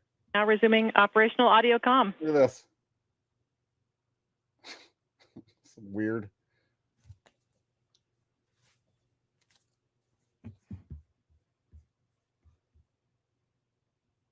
Oh, and then we get like 20 minutes of just office working. Look at this. Let's end the stream with nothing but some silent office working. Look, they got this going on for like the last several minutes. Just some fucking people working. Why? Is this supposed to make it more realistic? Because you guys are stupid and boring, and you're on that timeline very soon. All right, so there you go, you guys. The astronauts are coming home tomorrow or today, depending on where you live in the world. Esquire coming in with a dono says they remind me of Star Trek with the different shirt colors. The guys in red are definitely goners. They boldly go where no man has gone before, including them. No cameras on an Elon craft.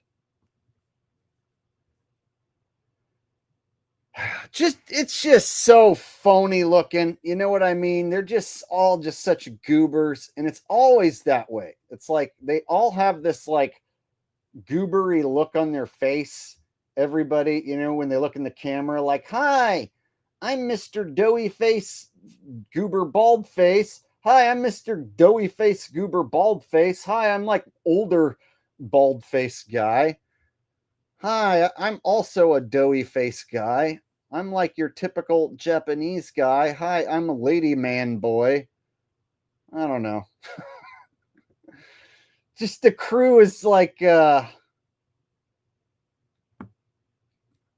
a bunch of goobers. Like you have to think like this. So these are the best.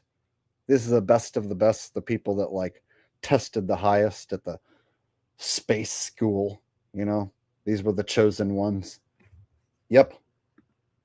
These are the chosen ones. This is like the best current astronaut from Japan. and the best current astronaut from Russia. This is the best of the best. This is the best lady man we got right here. I don't know. I'm just making fun of how they look at this point. Like, look at this lady. Look at this bald guy. Screw them. All right. Thank you, Esquire 1995. I appreciate the donation.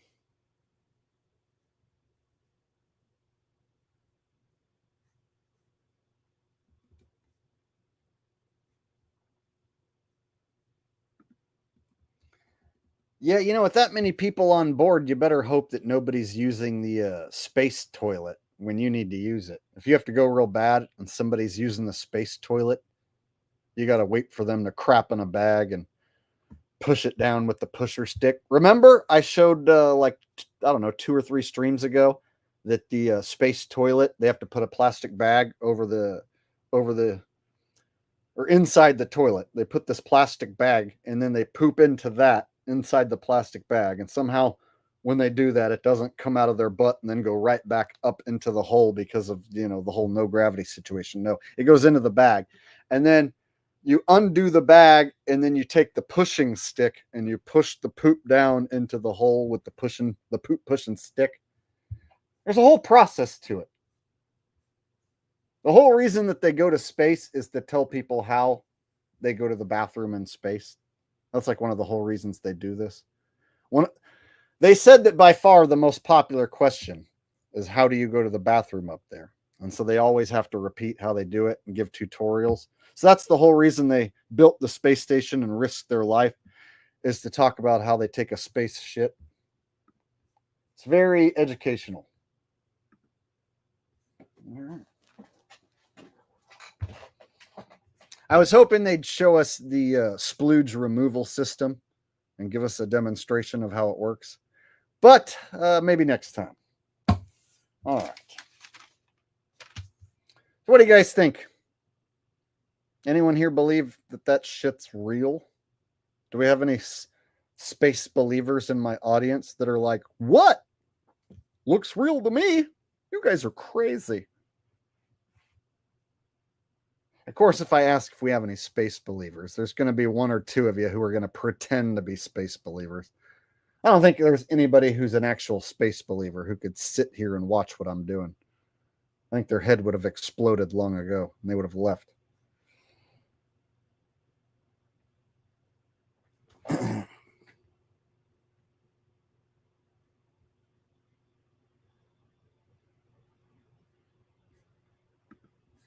Shunter Thompson asking a great question.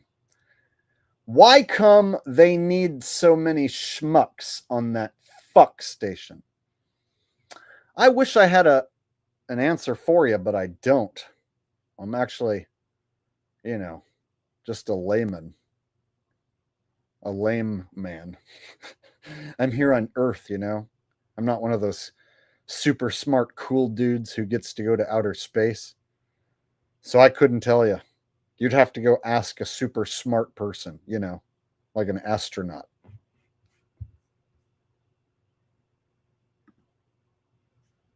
Maybe they'd know why they need so many schmucks on the fuck station. Hi, my name is Jake, and I live in California, and I have a question for Sonny Williams. Why come they need so many schmucks on the fuck station? Well, Jake, that's an interesting question. Let me spin the microphone a little bit while I think of an answer.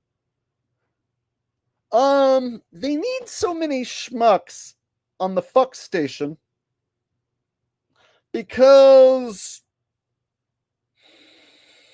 we need as many people as possible to explain how to take a shit in space. And so the more people who take a shit in space and learn how to do it, the more people that can give interviews on how to take a shit in space and what it's like.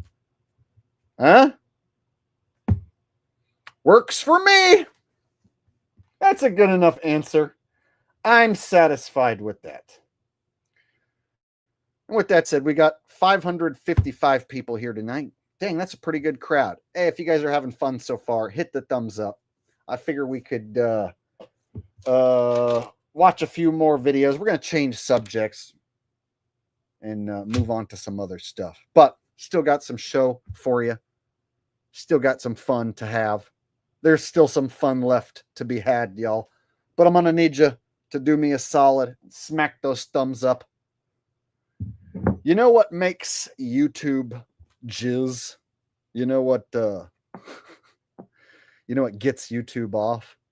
Is if you smash the thumbs up. If all of you guys collectively who are watching smash the thumbs up, it'll make YouTube jizz, and then it'll like shoot jizz into the algorithm, and then I'll get an algorithm stroke.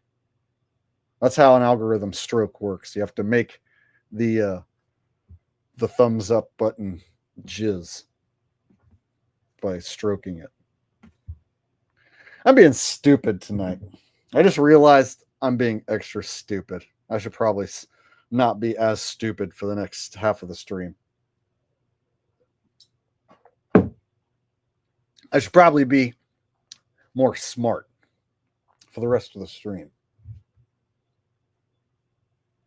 All right.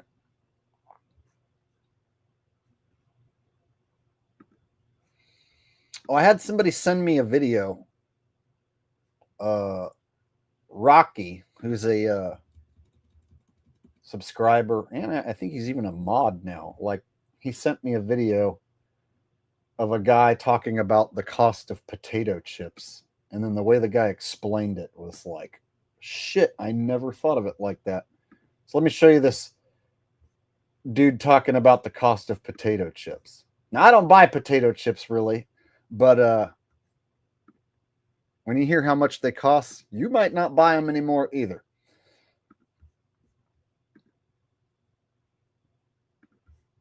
All right, check this out.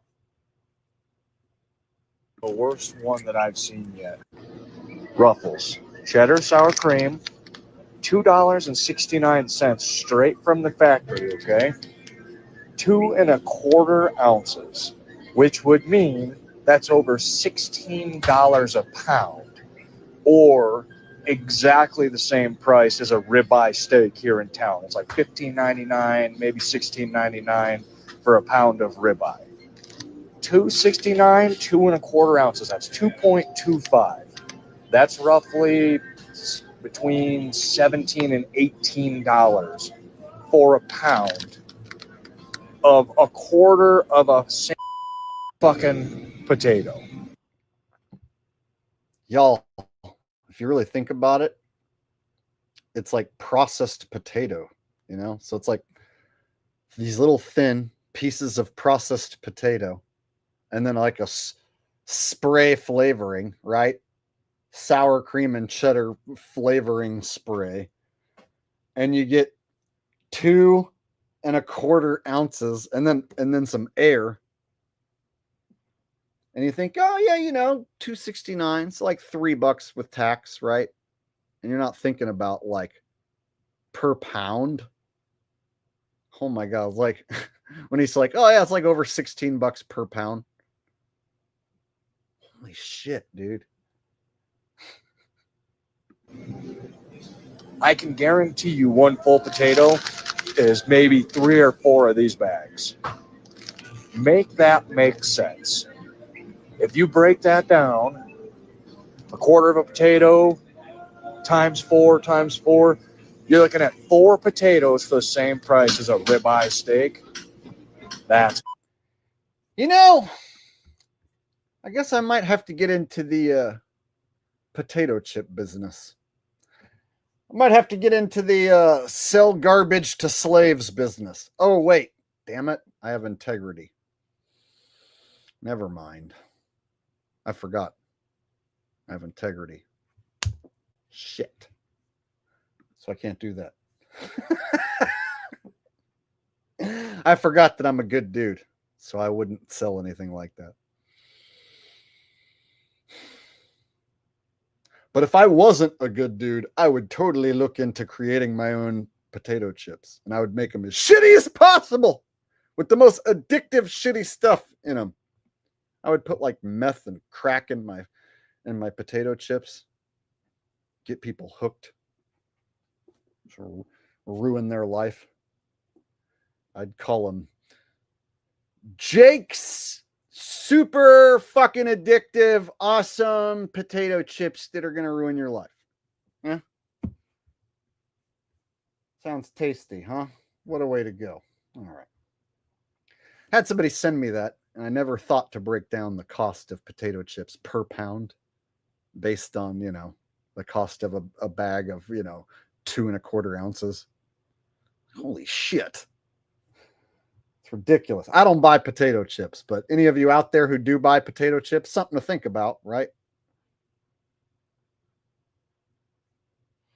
All right. All right, let's switch gears entirely. I'm going to go ahead and bust the balls of a shill bag who I haven't talked much about recently. But he's been kind of flying under the radar, and my guess is this dude is going to be next at some point to flip to the globe, or he's going to be used to throw the flat earth topic under the bus, like on a documentary or something. So you got this fool, Witsit, Getsit. Let me pull him up. How many of you guys have heard of Witsit, Getsit? He's one of the shill bags that went on Will Duffy's dime to Antarctica to see the sun in Antarctica. And when he came back with Jaron flipped to a globe right away, but Witsit hasn't flipped. But what he has done is not put out any videos for a month. And the last thing he did put out is some stupid rap song or whatever. And look, you got this Star of David in the thumbnail. So the dude hasn't put out anything for a month. And then you go to his live streams. Earth is not flat after all. I clicked on it. It's just some clickbait. So he's like, oh, that's just some clickbait. I'm not going to say that the Earth isn't flat, but I do have some questions now after seeing the 24-hour sun in Antarctica. So now he ain't saying that it's a globe, and he's not saying that for sure it's still flat. He's like an in-betweener now. This guy Witsit. Not only that, it's looking like the dude suddenly is getting high, getting drunk and high, maybe doing some smack, maybe doing who knows what. He's starting to look like he's definitely doing something, some sort of drugs. Now, maybe they're possibly making him look that way on purpose, but I'll show you in this latest episode. People are calling him out and saying, Witsit, your eyes are sunken in. You don't look right. You don't sound right. Check this out.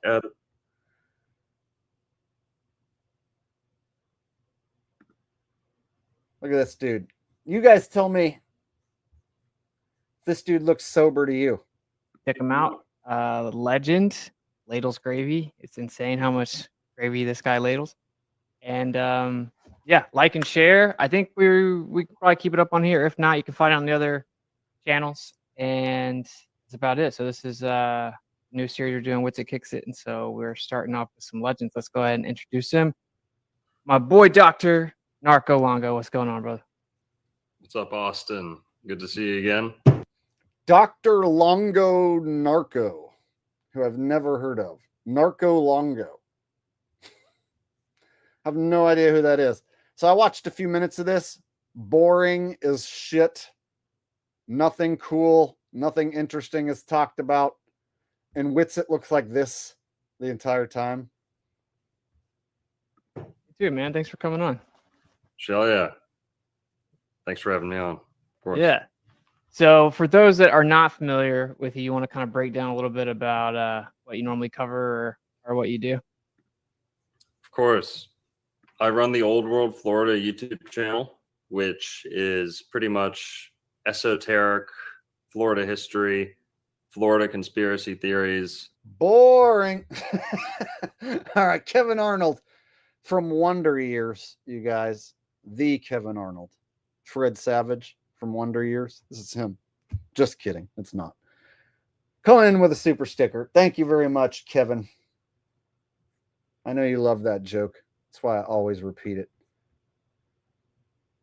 So these guys talk about some boring bull crap, and then at some point, it looks like Witsit starts to lose interest, and he starts to just nod his head. Swords, helmets, things like that. And that's an empire we don't learn anything about in school, pretty much. We just start off with the Native Americans, kind of.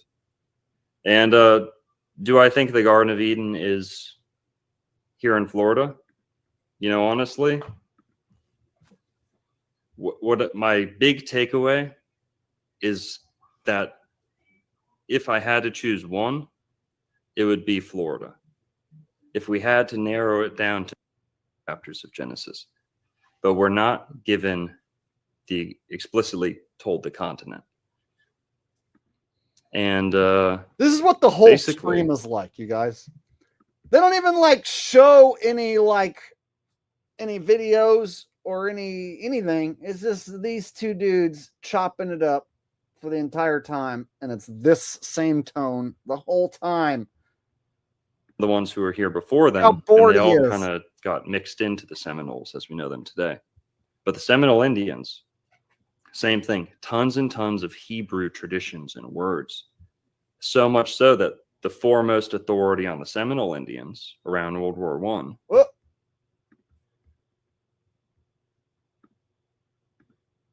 Dude, you're an idiot.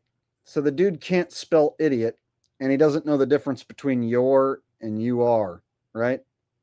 Bro, you are is the one that turns into you're with the apostrophe. Yeah, you're with the apostrophe literally means you are. You're, the one you use, that implies ownership. Yeah, so you used the wrong one, and then you spelled idiot wrong. So if you're going to call someone an idiot, but you're going to use your, and then you're going to spell idiot wrong, who do you think that makes look stupid? The person who you're calling an idiot or you? Answer. All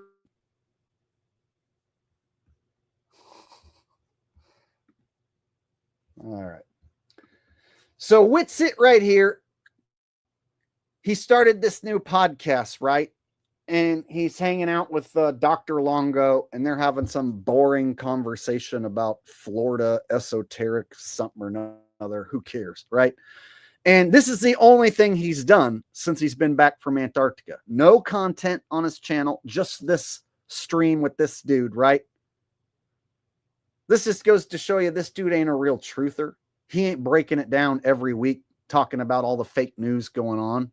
So each week I'll do a stream or two a week, and I'll talk about whatever's going on in the world, right? Any sort of trending news, I'm there to break it down, right? As long as I find it somewhat interesting to talk about. And guys like this, the guys like Jaron, they don't do that. They don't break down any of the fake news.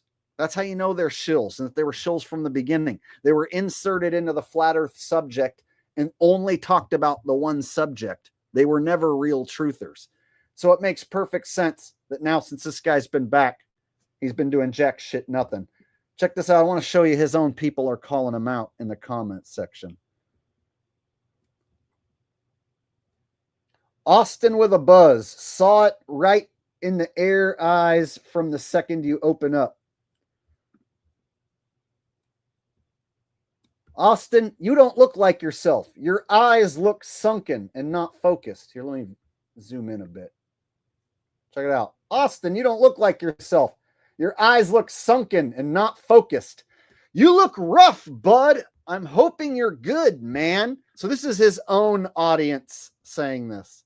He's literally nodding off. I'll add timestamps later. So I'm not just being a hater. This is his audience pointing this out. You have a lot of flat earth content, but since your return, I have not heard much flat earth talk. It would be nice to hear you fighting for flat earth, so I know you're still here with us. I miss the old Witsit. I hope you come back. Ah, these people, fools. I told all you people that these are fucking shills, and I pointed it out a long time ago that Witsit is a shill who hung out with nothing but shills, and I have always said that shills of a feather flock together. So you can't go hang out with Jaron and Bob and Dave Weiss and be a good guy. Be not a shill. At the very least, you're a useful idiot. At the very most, you're a no good, dirty fucking shill bag. A lying piece of shit. And that's exactly what Witsit is. A dirty, no good shill bag who tricked a lot of people with his big vocabulary and his ability to make it look like he has a big grasp over science and that he's good at debating. He's not. He's just another dude who will lay down and lose a debate on purpose. Just another glorified Nathan Thompson who's ready to lose a debate on purpose. And his own audience is here calling him out. This man is an imposter. AI, or all you, not AI, all you have to do is go back and look at him. This is not the same man we watched in the past. I don't think Witsit's been replaced. I think it is the same Witsit. This guy's saying it's an imposter Witsit. Austin, are you okay, brother? And then look, lots of people hitting the thumbs up button. Where's Austin? Austin doesn't reply to any of these. So there's comment after comment in his stream saying, you don't look right. Your eyes look sunken in. Are you okay? And he's not replying, oh, I'm fine. I was just tired. You guys, I reply to comments. If I do a stream and then by the next day there's 100 comments, chances are I went through and read all of them and hit the heart on all of them and even replied to probably 10, 20 of them. I don't reply to every single comment, but if there were people like, Jake, you don't look right. Are you okay? I'm not just going to leave like 30, 40 of them comments up. You know, I would, if everything was fine and I was just tired, I would answer those comments and tell you like, oh, I was just really tired or whatever. But no answer from Witsit. All these people saying, bro, your eyes look sunken in. You don't look right. This just goes to show you he ain't even reading his comments. So he don't even care what people say. I care. I read the comments. I like to see what people are saying. Now, sometimes, like on my football videos that get tens of thousands of views and there's, 1,000 comments, I can't read all those. But on like a video that only has maybe 200 or 300 comments, I'll go through and read every damn one of them just to see what people are saying. I'm not going to let 20, 30, 40 of you guys be like, Jake, you look terrible. Are you okay? And me not respond. So the fact that he ain't responding to any of them just goes to show you something's up with that dude. All right. And One Ballers says, can you sing YMCA I Love Young Men edition? No Diddy. Oh, you mean the Trump edition that I sang the other night? Do. It's fun to stay at the YMCA. It's fun to stay at the YMCA. Yay. They've got young men there and lots of young men. And you know I like young men because young men. You know that I love young men because young men. They are really young men. You know, young men. They go to the YMCA. And so I want to go there now. Ooh, yeah, do. It's fun to stay at the YMCA. My favorite song is freaking YMCA. Yeah. I'm gonna do my little dance at the YMCA, and then I'm gonna play with some young men. Young men. It's fun to play with young men at the YMCA. Yeah. There you go. Made it as gay as possible just for you. It's really, quite frankly, one of the favorite places that I like to hang out. You can get yourself free. You can have a good meal. You can do what the fuck you feel. Quite frankly, there's a lot of young men who enjoy themselves quite a lot at the YMCA. think I'm going to head down that right after I finish doing this interview with you. I'm going to head to the YMCA. I'm going to have myself a good meal, hang out with all of the boys.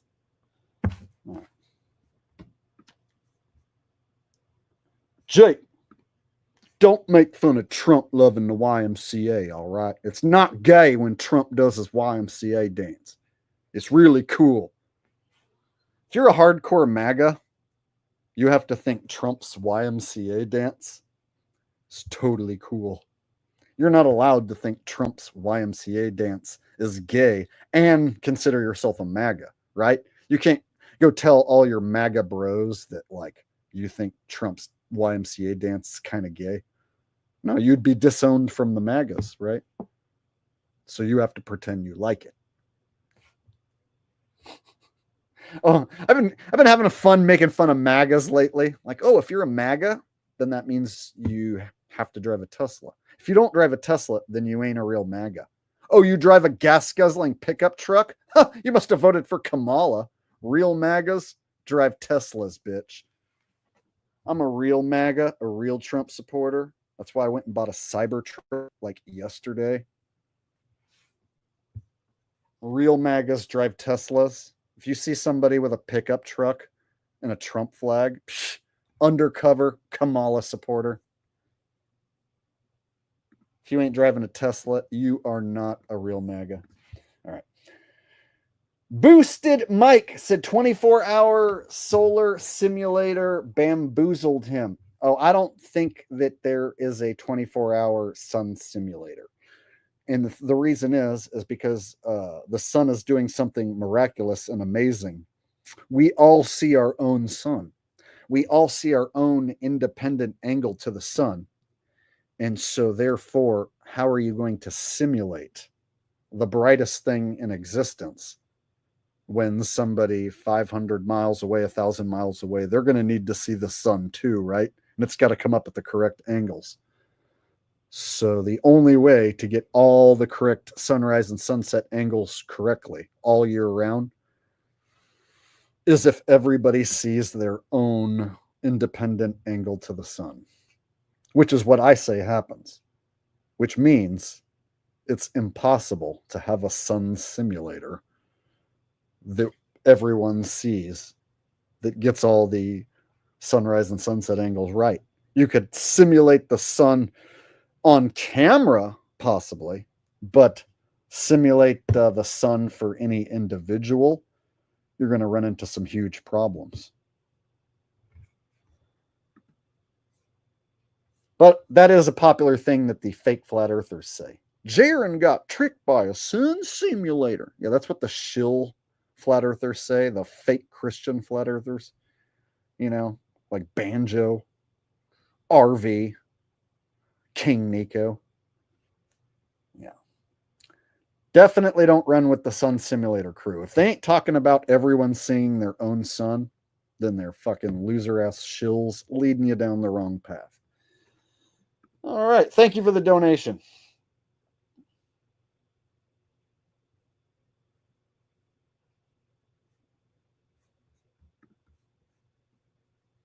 All right.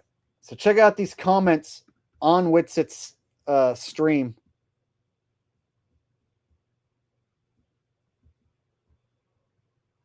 Drugged out and black eyes, living zombie.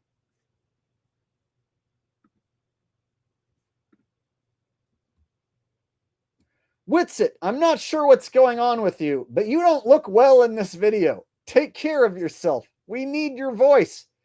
See, these are the people who are still hoping that the good old Witsit comes back. There ain't no good old Witsit. He was a fucking shill from the beginning. He's just shown his shill colors, and now he's disgusted with himself, it appears. So he's hitting the bottle and the vape pen extra hard, and maybe something else.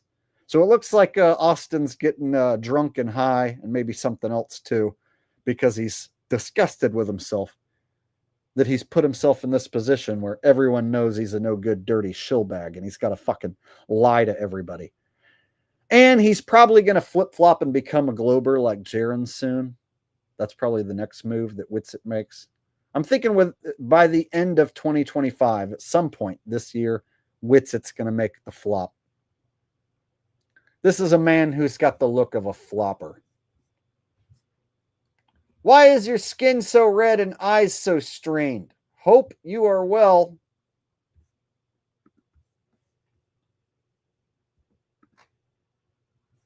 A remnant said Witsit compromised.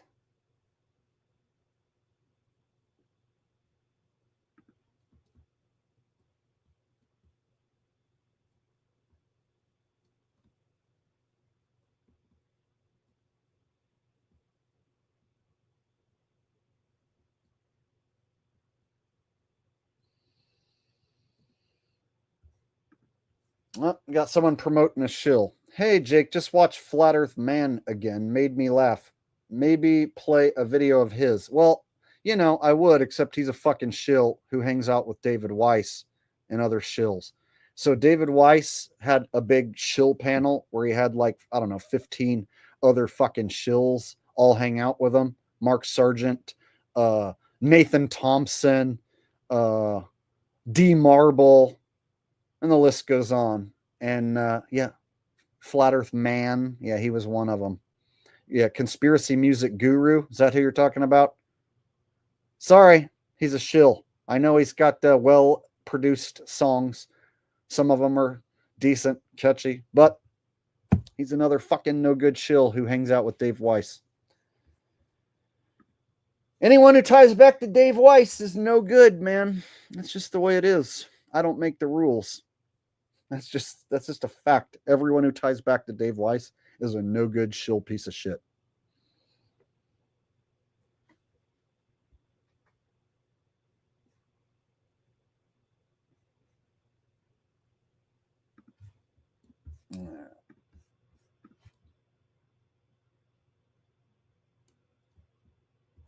Witsit Griffsit strikes again.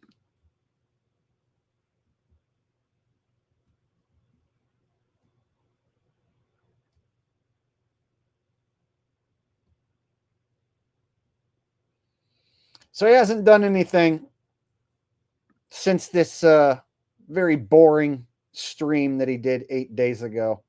Very quiet since coming back from Antarctica. And then look at the stupid look on his face in the thumbnail. Like Zoolander type shit, right? Yeah, he's going to be the next one to flip to the globe, would be my guess.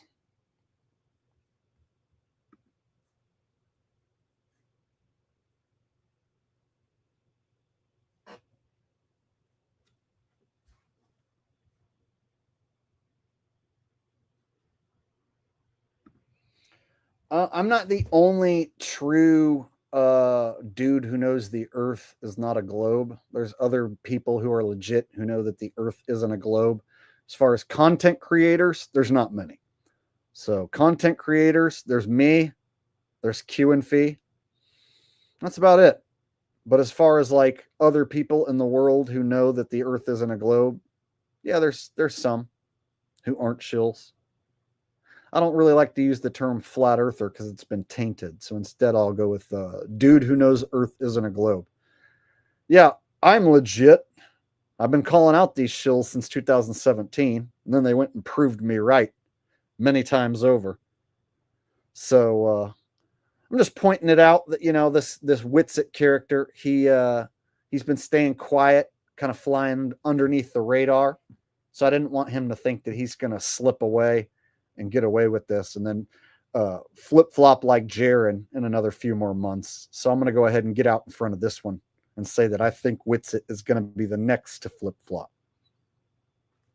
I could be wrong. It just looks like he's going to be making that flip-flop with Jaren soon.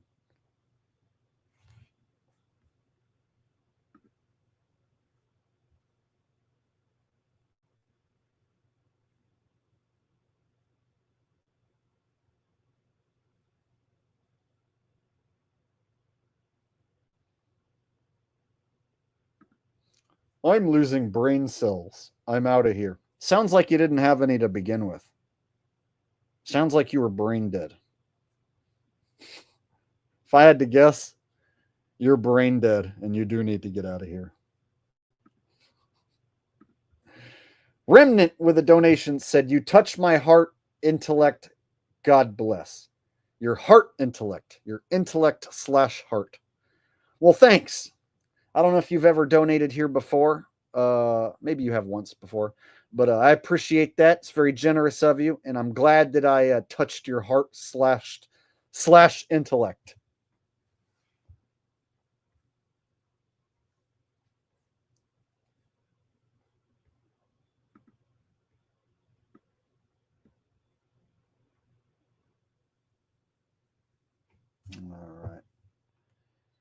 All right. All right, let's have some fun. So Aaron Haywood, the crazy Tasmanian who thinks that I'm a shape-shifting archon, he's back. So apparently somebody brought him up, or they wanted me to do an impression of him, and they wanted me to have Aaron Haywood translate for Stephen Hawking. So I did that, and then Aaron Haywood, I guess, saw it. So now he's back, and he's posting some old videos where he claims I'm a shape-shifting archon. So I thought it'd be fun to go back and show you guys that there's a guy who thinks that I'm a shapeshifter. And he seems to be serious. Like it's not a joke, like he actually believes that I'm a shapeshifter. And he seems like he really believes that he's caught me and he's figured out all the different roles that I'm playing. So let me go ahead and show you I don't know, it might be the craziest YouTuber in all of YouTube land, Aaron Haywood, who thinks that I am a shapeshifter. So let me pull up one of his videos.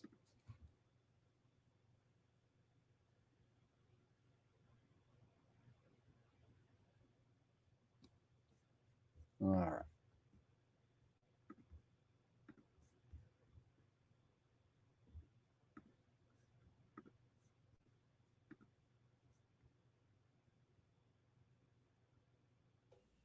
Right?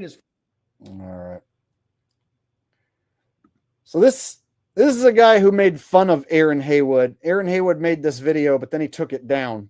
But this other guy still has the video up. So this is somebody reviewing Aaron Haywood calling me a shapeshifter. So the hat is symbolic of the Nephilim. Now I looked into a little. We're just looking for a way to free ourselves. This video is going to be a video about Aaron Haywood and his recent accusations of myself and Jake the Asshole. These have been two recent things. And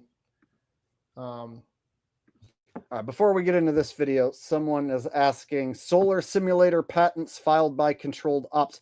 So patents are different than the actual, someone replicating the sun, right? So you can have something inside of a warehouse that gets really bright that is a sun simulator. It's simulating the sun. But that doesn't mean you can stick it in the sky and get it to rise and set accordingly. Furthermore, what about the real sun? The one that you see?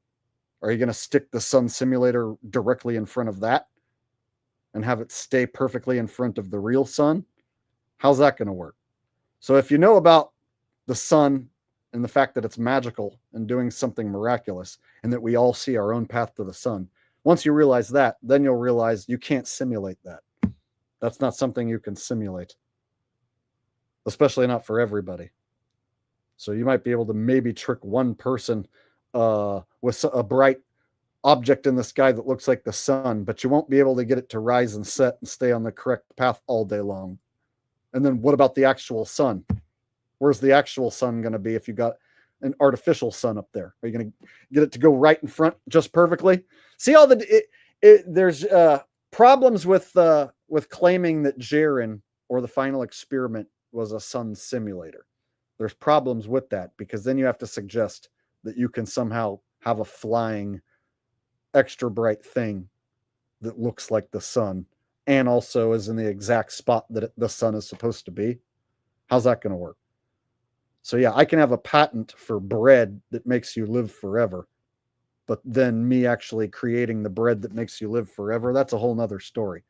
So you can have a patent for any gizmo that you come up with in your mind, but then the actual gizmo existing and doing what you say it does, that's different.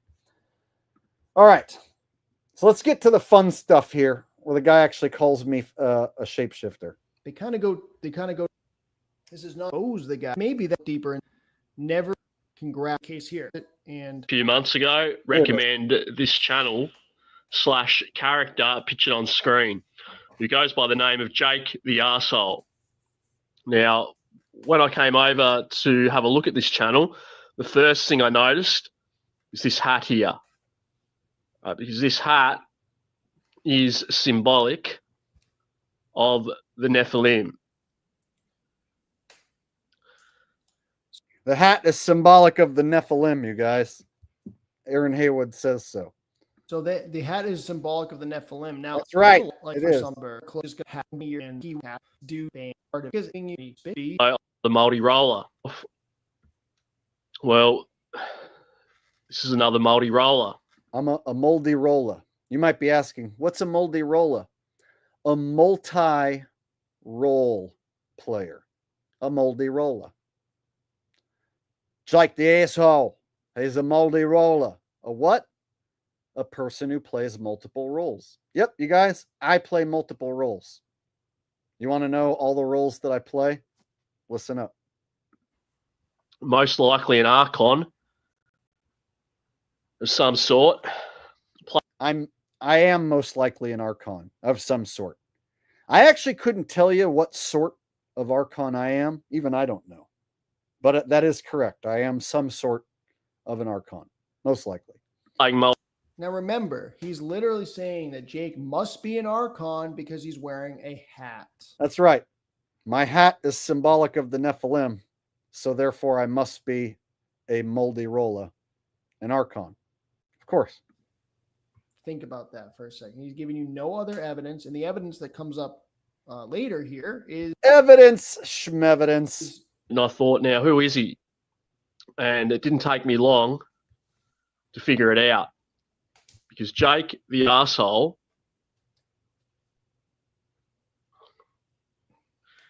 is the actor John Hamm from Mad Men. I'm the actor John Hamm, you guys. He got me. Aaron Haywood busted me.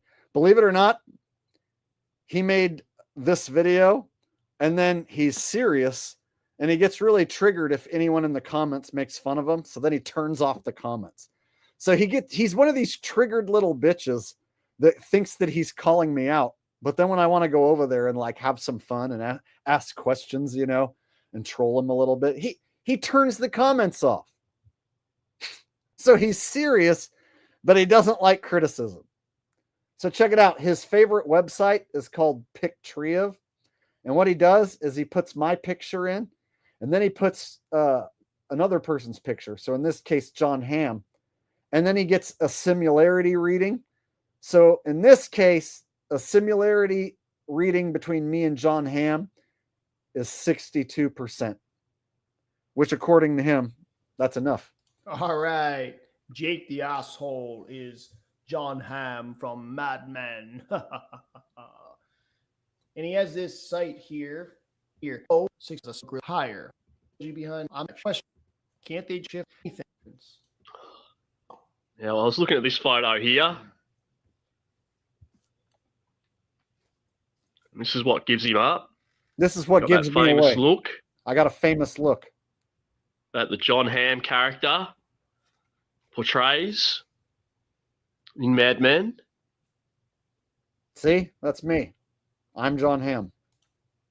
Now, I'm going to say that there is a little bit of a resemblance. There's obviously a lot more weight in the face here, you know, but it looks like Resemblance, schmemblance. I'm a shapeshifter. That means I just change shape into whatever human I want. I don't even need to look like him. There's no point for me even to look like him because I can just change into whoever I want. There's no rule that says a shape-shifting Archon can only change into someone who looks similar. I can change into whoever I want. Right now, I can change into like Michael Jackson, you know, any version of Michael Jackson. I can be 1980s black Michael Jackson. I can be like late 90s, early 2000s, like Wacko Jacko, you know? Yeah. Like they could be related, but that's just what I see. That does not mean that I believe that Jake is John Hamm.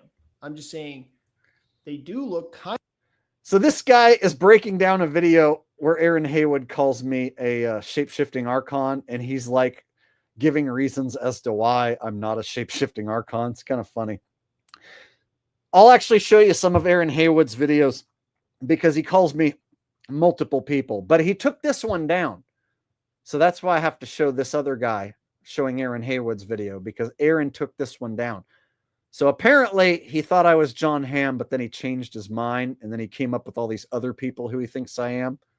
So I just want to go back and show you. The first person who he said I was John Hamm. But then he added like 4 or 5 other people. So I think altogether I'm like 6 different people now. Kind of similar.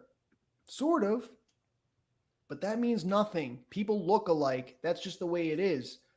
In this case here, damn, it's in the same. It should be easy to see now that it's pointed out. Now, obviously, their appearances aren't. Now, it might be easy to some of the commenters here. Let's see here. On. Now, another giveaway here, because they leave little clues. I leave clues. So I want you to have a look at this photo here.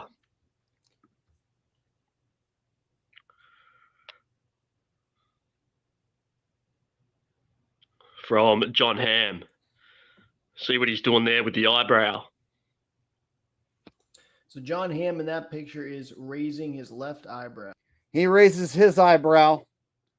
I raise my eyebrows. Shape-shifting archon confirmed. I left that clue for like somebody who's super smart to find. Aaron found it. Then he gave away the secret. I was hoping he wouldn't give away the secret that I like to raise my eyebrows. But he did. So now you guys know. If you see someone raising their eyebrow, it's probably me. Well, all right.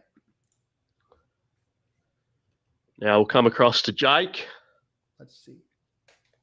We're going to come across to Jake. And Jake raises his eyebrow. So therefore, John Hamm and Jake, same guy. Too. And as you can see in his thumbnails,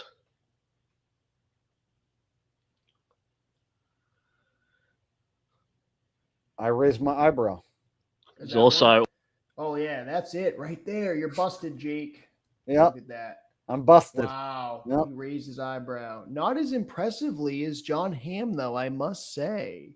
Much more exaggerated raised eyebrow for John Hamm. All right. So he doesn't look exactly like John Hamm. He doesn't raise his eyebrow exactly like John Hamm. So what the fuck are you trying to tell us, Aaron? Aaron Haywood. Face. That face. With the eyebrow raised. Always.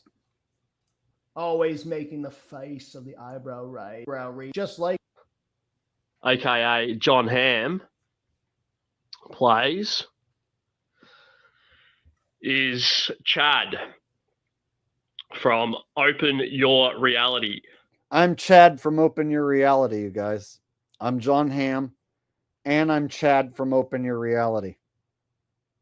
But wait, there's more. Oh my gosh. Really? He's Chad? He's Chad? Huh? Now this one I can't argue with. Just look at the similarities here. And that's once again, me. why do they have to look? Why does he have to look even like the guy? Now this one here, I don't think he looks anything like. It doesn't matter. I can shapeshift Chad into from anyone I want. Open Your Reality. Well, let's see. Let's see what brilliant description Aaron comes up with. zoom in on that face. And now that I've brought down the veil, It's got to be the jawline and the nose, right? Is the eye with all that's from, and that means. I always thought it was. All right, it's a shill show over there. A bunch of like gatekeeping, like crazy. So if you really All right, I'm tired of this guy's video. Let's watch Aaron call me someone else. We'll actually watch one of Aaron's videos so that I don't have to skip through the other guy talking. But that was the first time Aaron said that I was a moldy rolla. And that was the first time I heard that I'm supposedly playing the role of other people. So I thought maybe he was joking. And I was like, oh, I get it. He wants my attention. But then he like kept on doing it. And then he would turn off the comments. It's like, man, wait a minute. Maybe he doesn't want my attention. Maybe he's serious. And it turns out, I think he is serious. Sad as that sounds, I think he's serious. So there's other people who he thinks that I am. And he doesn't think that I wear a disguise. He thinks that I shapeshift. Which opens up all sorts of questions. I wish I could ask him. I wish I could have him on here live and I could ask him like how I shapeshift and how the shape, like, do I shoot across the country? Like if one of those dudes lives in New York, do I like shoot across the country from California to New York instantly into their body? What about their family members, their wives, their kids and stuff? Are they in on it? Do they know? So many questions. How my shape shifting works. So any of you guys ever heard of Nick Johnson? He has a YouTube channel with over 1 million subs. Well, guess what? I'm Nick Johnson. All right, I'm back. I'm back to expose the fake truther who calls himself Jake the Arsehole. Pictured there on the left.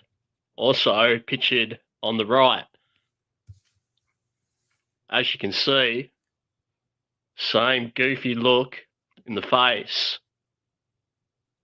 The character on the right calls himself Nick Johnson. That's me. I'm You may be asking, well, who's that?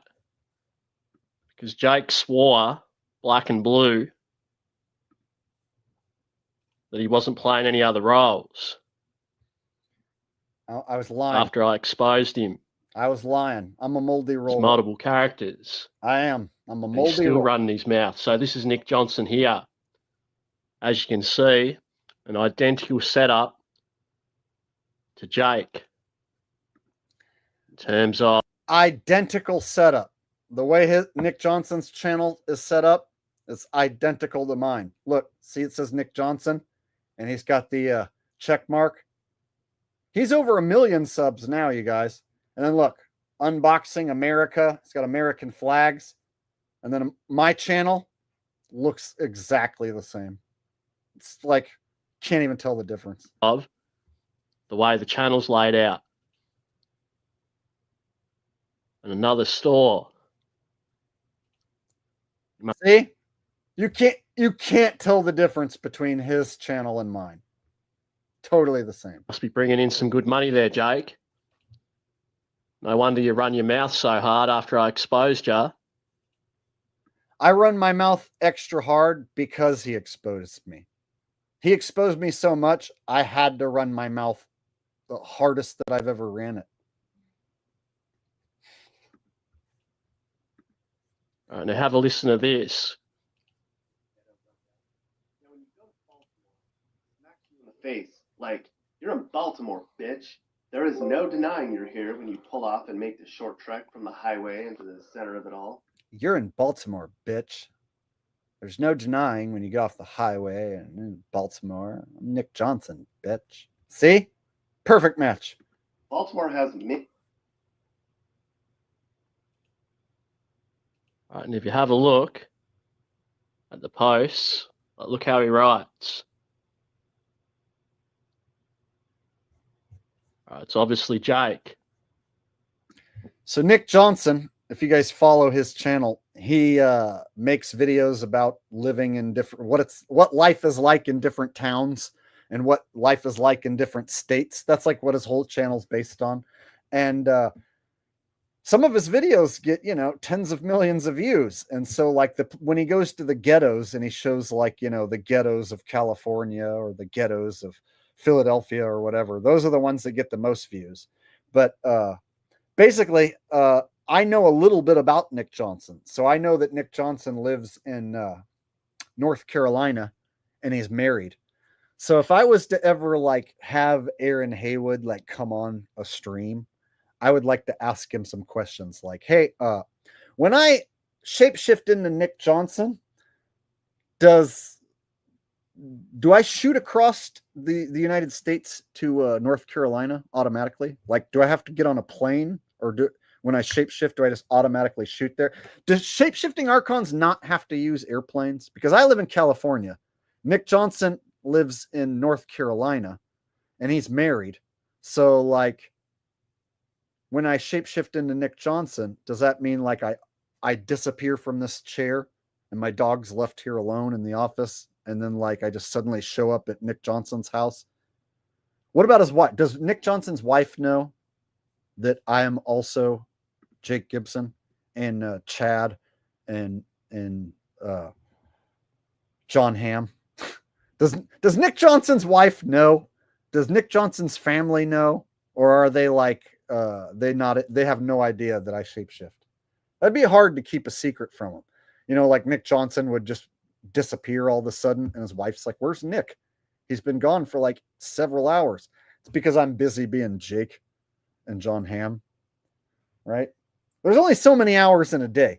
So I would like to ask Aaron Haywood these simple questions, like how many hours in a do I dedicate to each guy in a day, and does my body like disappear from this seat when I shapeshift and then show up wherever they are? It's very confusing. Gust Mamaunis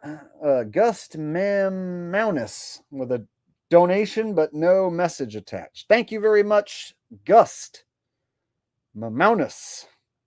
I don't believe I've ever got a donation from you before, so thank you for that. So yeah, simple questions, how this whole shape-shifting thing works. Like if you actually do believe that I'm a shapeshifter, before I'm like mean and start saying, oh, that's fucking ridiculous, you must be retarded. Instead of saying that, I'm like, so does that mean I disappear and my dog's like left alone? Like my dog's like gonna start crying because like I'm Nick Johnson for the next several hours? You know, my dog requires a lot of attention. So how the hell do I take care of this beagle full time in this office and be all those other dudes? Because those other dudes, they have like wives and kids and shit, I would think. I don't have a wife or kids, but if those other guys do. So how do they have a wife and kids, like, and I'm all these other dudes? Like, is there technically enough time in the day to even pull this off, even if there was a such thing as a shape-shifting Archon? Like, if the magical power of shape-shifting did exist, is there really enough time for me to be that many different people?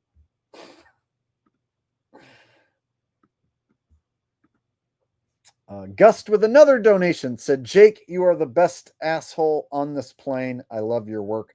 Wow, 2 donations. I don't know if the first one was a mistake where you meant to write that and then you didn't, so then you had to send a second one. But thank you very much. Back-to-back donations from Gust Mamaunis. So yeah, Aaron Haywood, rather than make these videos about me, I will invite you to come on my live stream and just let me ask you some questions about how the shape-shifting works, and I'll let you expose me to my audience. You can expose me that I'm a shapeshifter. I just want to ask some funny questions about how the whole shape-shifting thing works. Playing the role of Nick Johnson. All right. Not only that, I'm other dudes as well. I'm a couple other dudes. Check it out. Right. Always squinted. Notice how Jake's eyes are always squinted. in his photos.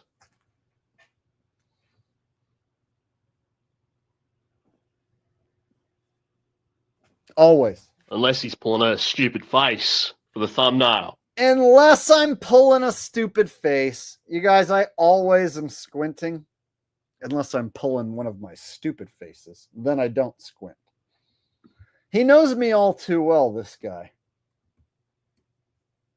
Gust coming in with a third donation. Said absolutely bet the absolute best. Keep on rocking. Wow, Gust. You're making me gush. Thank you, buddy. So nice of you. Super duper nice of Mr. Gust. All right, guys. So you know how I squint all the time, except for when I'm doing my stupid faces? The reason why? Because I'm also playing the part of another guy. That guy. Same as this guy here. That's me. He goes by the name of Anthony Greenberg. I'm Anthony Greenberg. And I'm John Hamm. And I'm Chad, whatever his name was. And I'm Nick Johnson.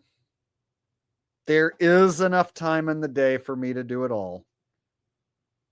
No, the wives and family doesn't mind that I'm shape-shifting. They're in on it. I'm pretty sure the wives and the families of these people have to be in on it.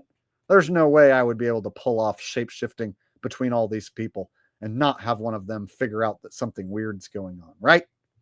So that means the family of all these people knows that I am shape-shifting all these people, and they are okay with it and they accept it. Who just so happens to be this guy here.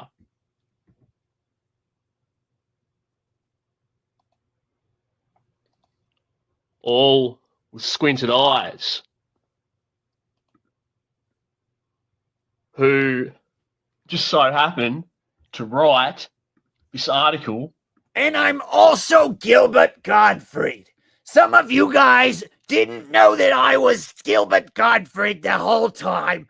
I'm a friggin' shape-shifting Archon, of course. Yep. I basically play the role of everyone.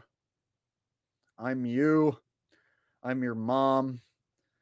I'm your dead grandpa.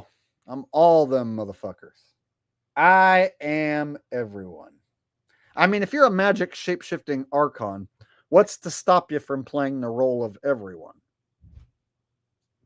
Nothing. So therefore, anyone who kind of looks like me, it's me. And if it doesn't look like me, well, I'm good at shape-shifting. So it's still me. So right now, you might be wondering, well, what's Nick Johnson doing? Like, if you're live right now, what's Nick Johnson doing? Oh, Nick Johnson doesn't exist while I'm here live streaming. So right now, if you were to like try and find Nick Johnson or Tony Greenberg or John Hamm, you wouldn't be able to find them. They don't exist right now. So those guys don't exist until I shapeshift into them. So right now, since I'm being Jake, I'm not Tony Greenberg. So therefore, if like his mom called him up right now, his cell phone would just ring. Hey, where is his cell phone? If you're carrying your cell phone and then a shape-shifting Archon shapeshifts, does the cell phone go with you and switch over to the other guy's cell? How does that work? So like if I'm holding my phone right now, right? This is Jake's phone. And then I feel like being Nick Johnson when I snap my finger and then I turn into Nick Johnson. Does this become Nick Johnson's phone? Or how does that work? The phone goes with me and becomes Nick Johnson's phone? So many questions. It's like I have so many serious questions that I want to ask. And he's going to be a dick and keep making videos claiming that I'm all these people, but he's not going to answer my questions. Aaron, why don't you just come on and let me ask you these questions about how my shape-shifting works? Everyone would love it. You could totally expose the shit out of me. Yeah. COVID deniers, take a breath. Anti-vaxxers swept up by false beliefs during the pandemic. October 2021.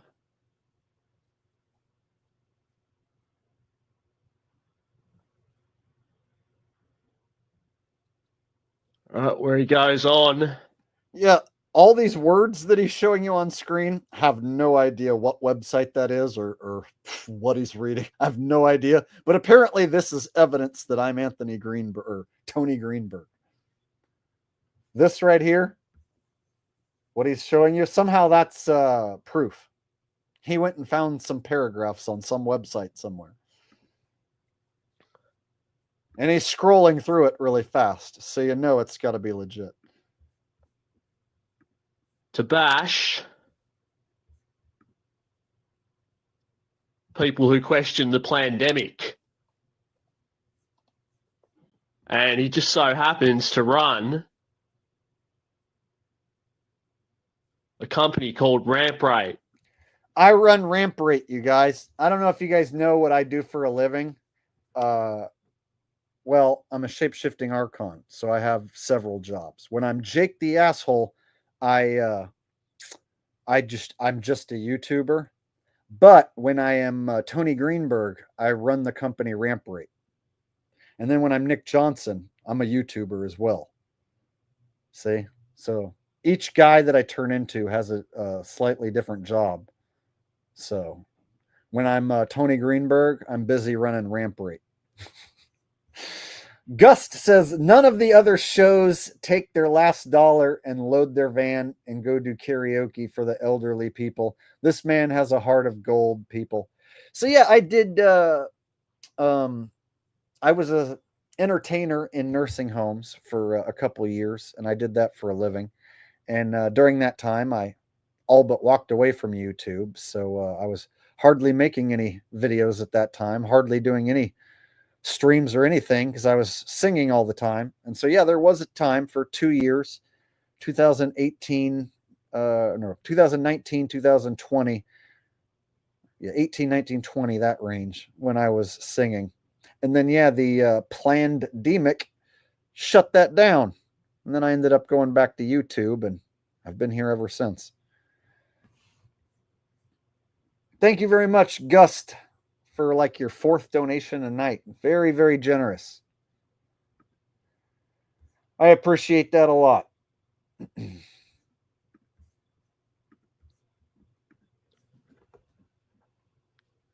Where it states here, for 20 years, Ramp Rate has saved companies billions on IT infrastructure and driven their strategies for the next century.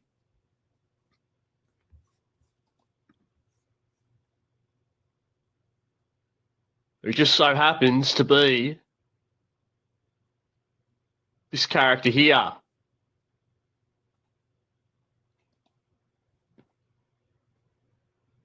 Selling shirts, hoodies. I sell shirts. That's how you know I'm a shape-shifting archon. That's one of the calling cards of being an archon, is that you sell shirts. Mugs.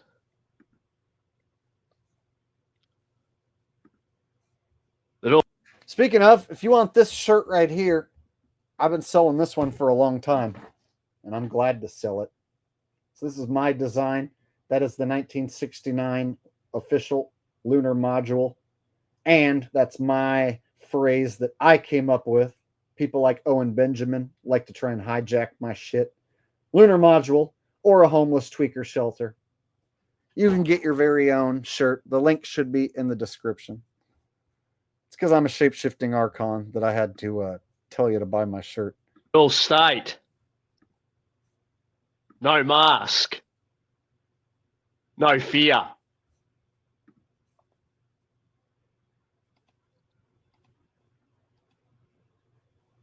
All right, I'm going to leave these links here. Social media profiles, it links up, obviously. I just thought I'd clear that up. All right, so Jake, here. Is this guy here? There you go, you guys. I'm that guy. I'm Nick Johnson. I'm John Hamm. And I'm Chad, whatever his name was. I'm everyone, man. And you guys know, you've seen my impressions. You know how talented I am. So when you combine my talent with the ability to shapeshift, the world is mine. I am the most powerful, awesome, magical entity who ever lived. And Aaron Haywood figured it out. And I would have gotten away with it if it wasn't for that meddling Aaron Haywood. So now that you guys know that I play all those roles, I am a moldy roller. The jig is up. Now that you know, I'm just going to keep doing it, and Aaron can go fuck himself. Hey, Aaron, even though you caught me and exposed that I'm a moldy roller, I'm just going to keep doing it. I'm just going to keep playing all the roles. And guess what? Your dumb Tasmanian ass can't do anything about it. Go ahead, point it out. Tell everybody all the roles that I play. I'm just going to keep doing it anyway. Bitch.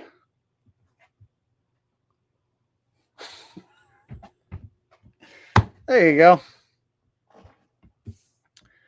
Wasn't that fun? I think so. Do you guys know any other YouTubers that get accused of being a moldy roller?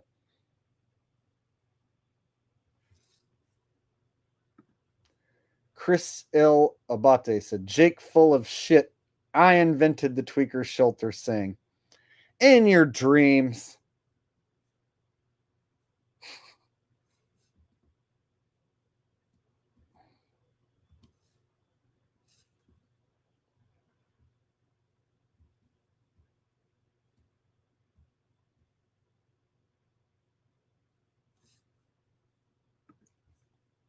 Yeah, it doesn't sound like he's just joking. Because if he was just joking, then he would leave the comments open and he would probably leave funny comments and stuff, right? Try and keep the conversation going. But he does this to other people, and this is like his thing. And sadly, he does seem serious. So if he is kidding, well, he's given me some funny stuff to entertain my audience with, so whatever. But I don't think he is, which makes it extra entertaining for me. Like I said, I would have him on here and let him say whatever he wants and show whatever he wants, as long as he would allow me to ask questions, such as, what happens when I shapeshift? Like, does my body disappear from this chair? Anyway.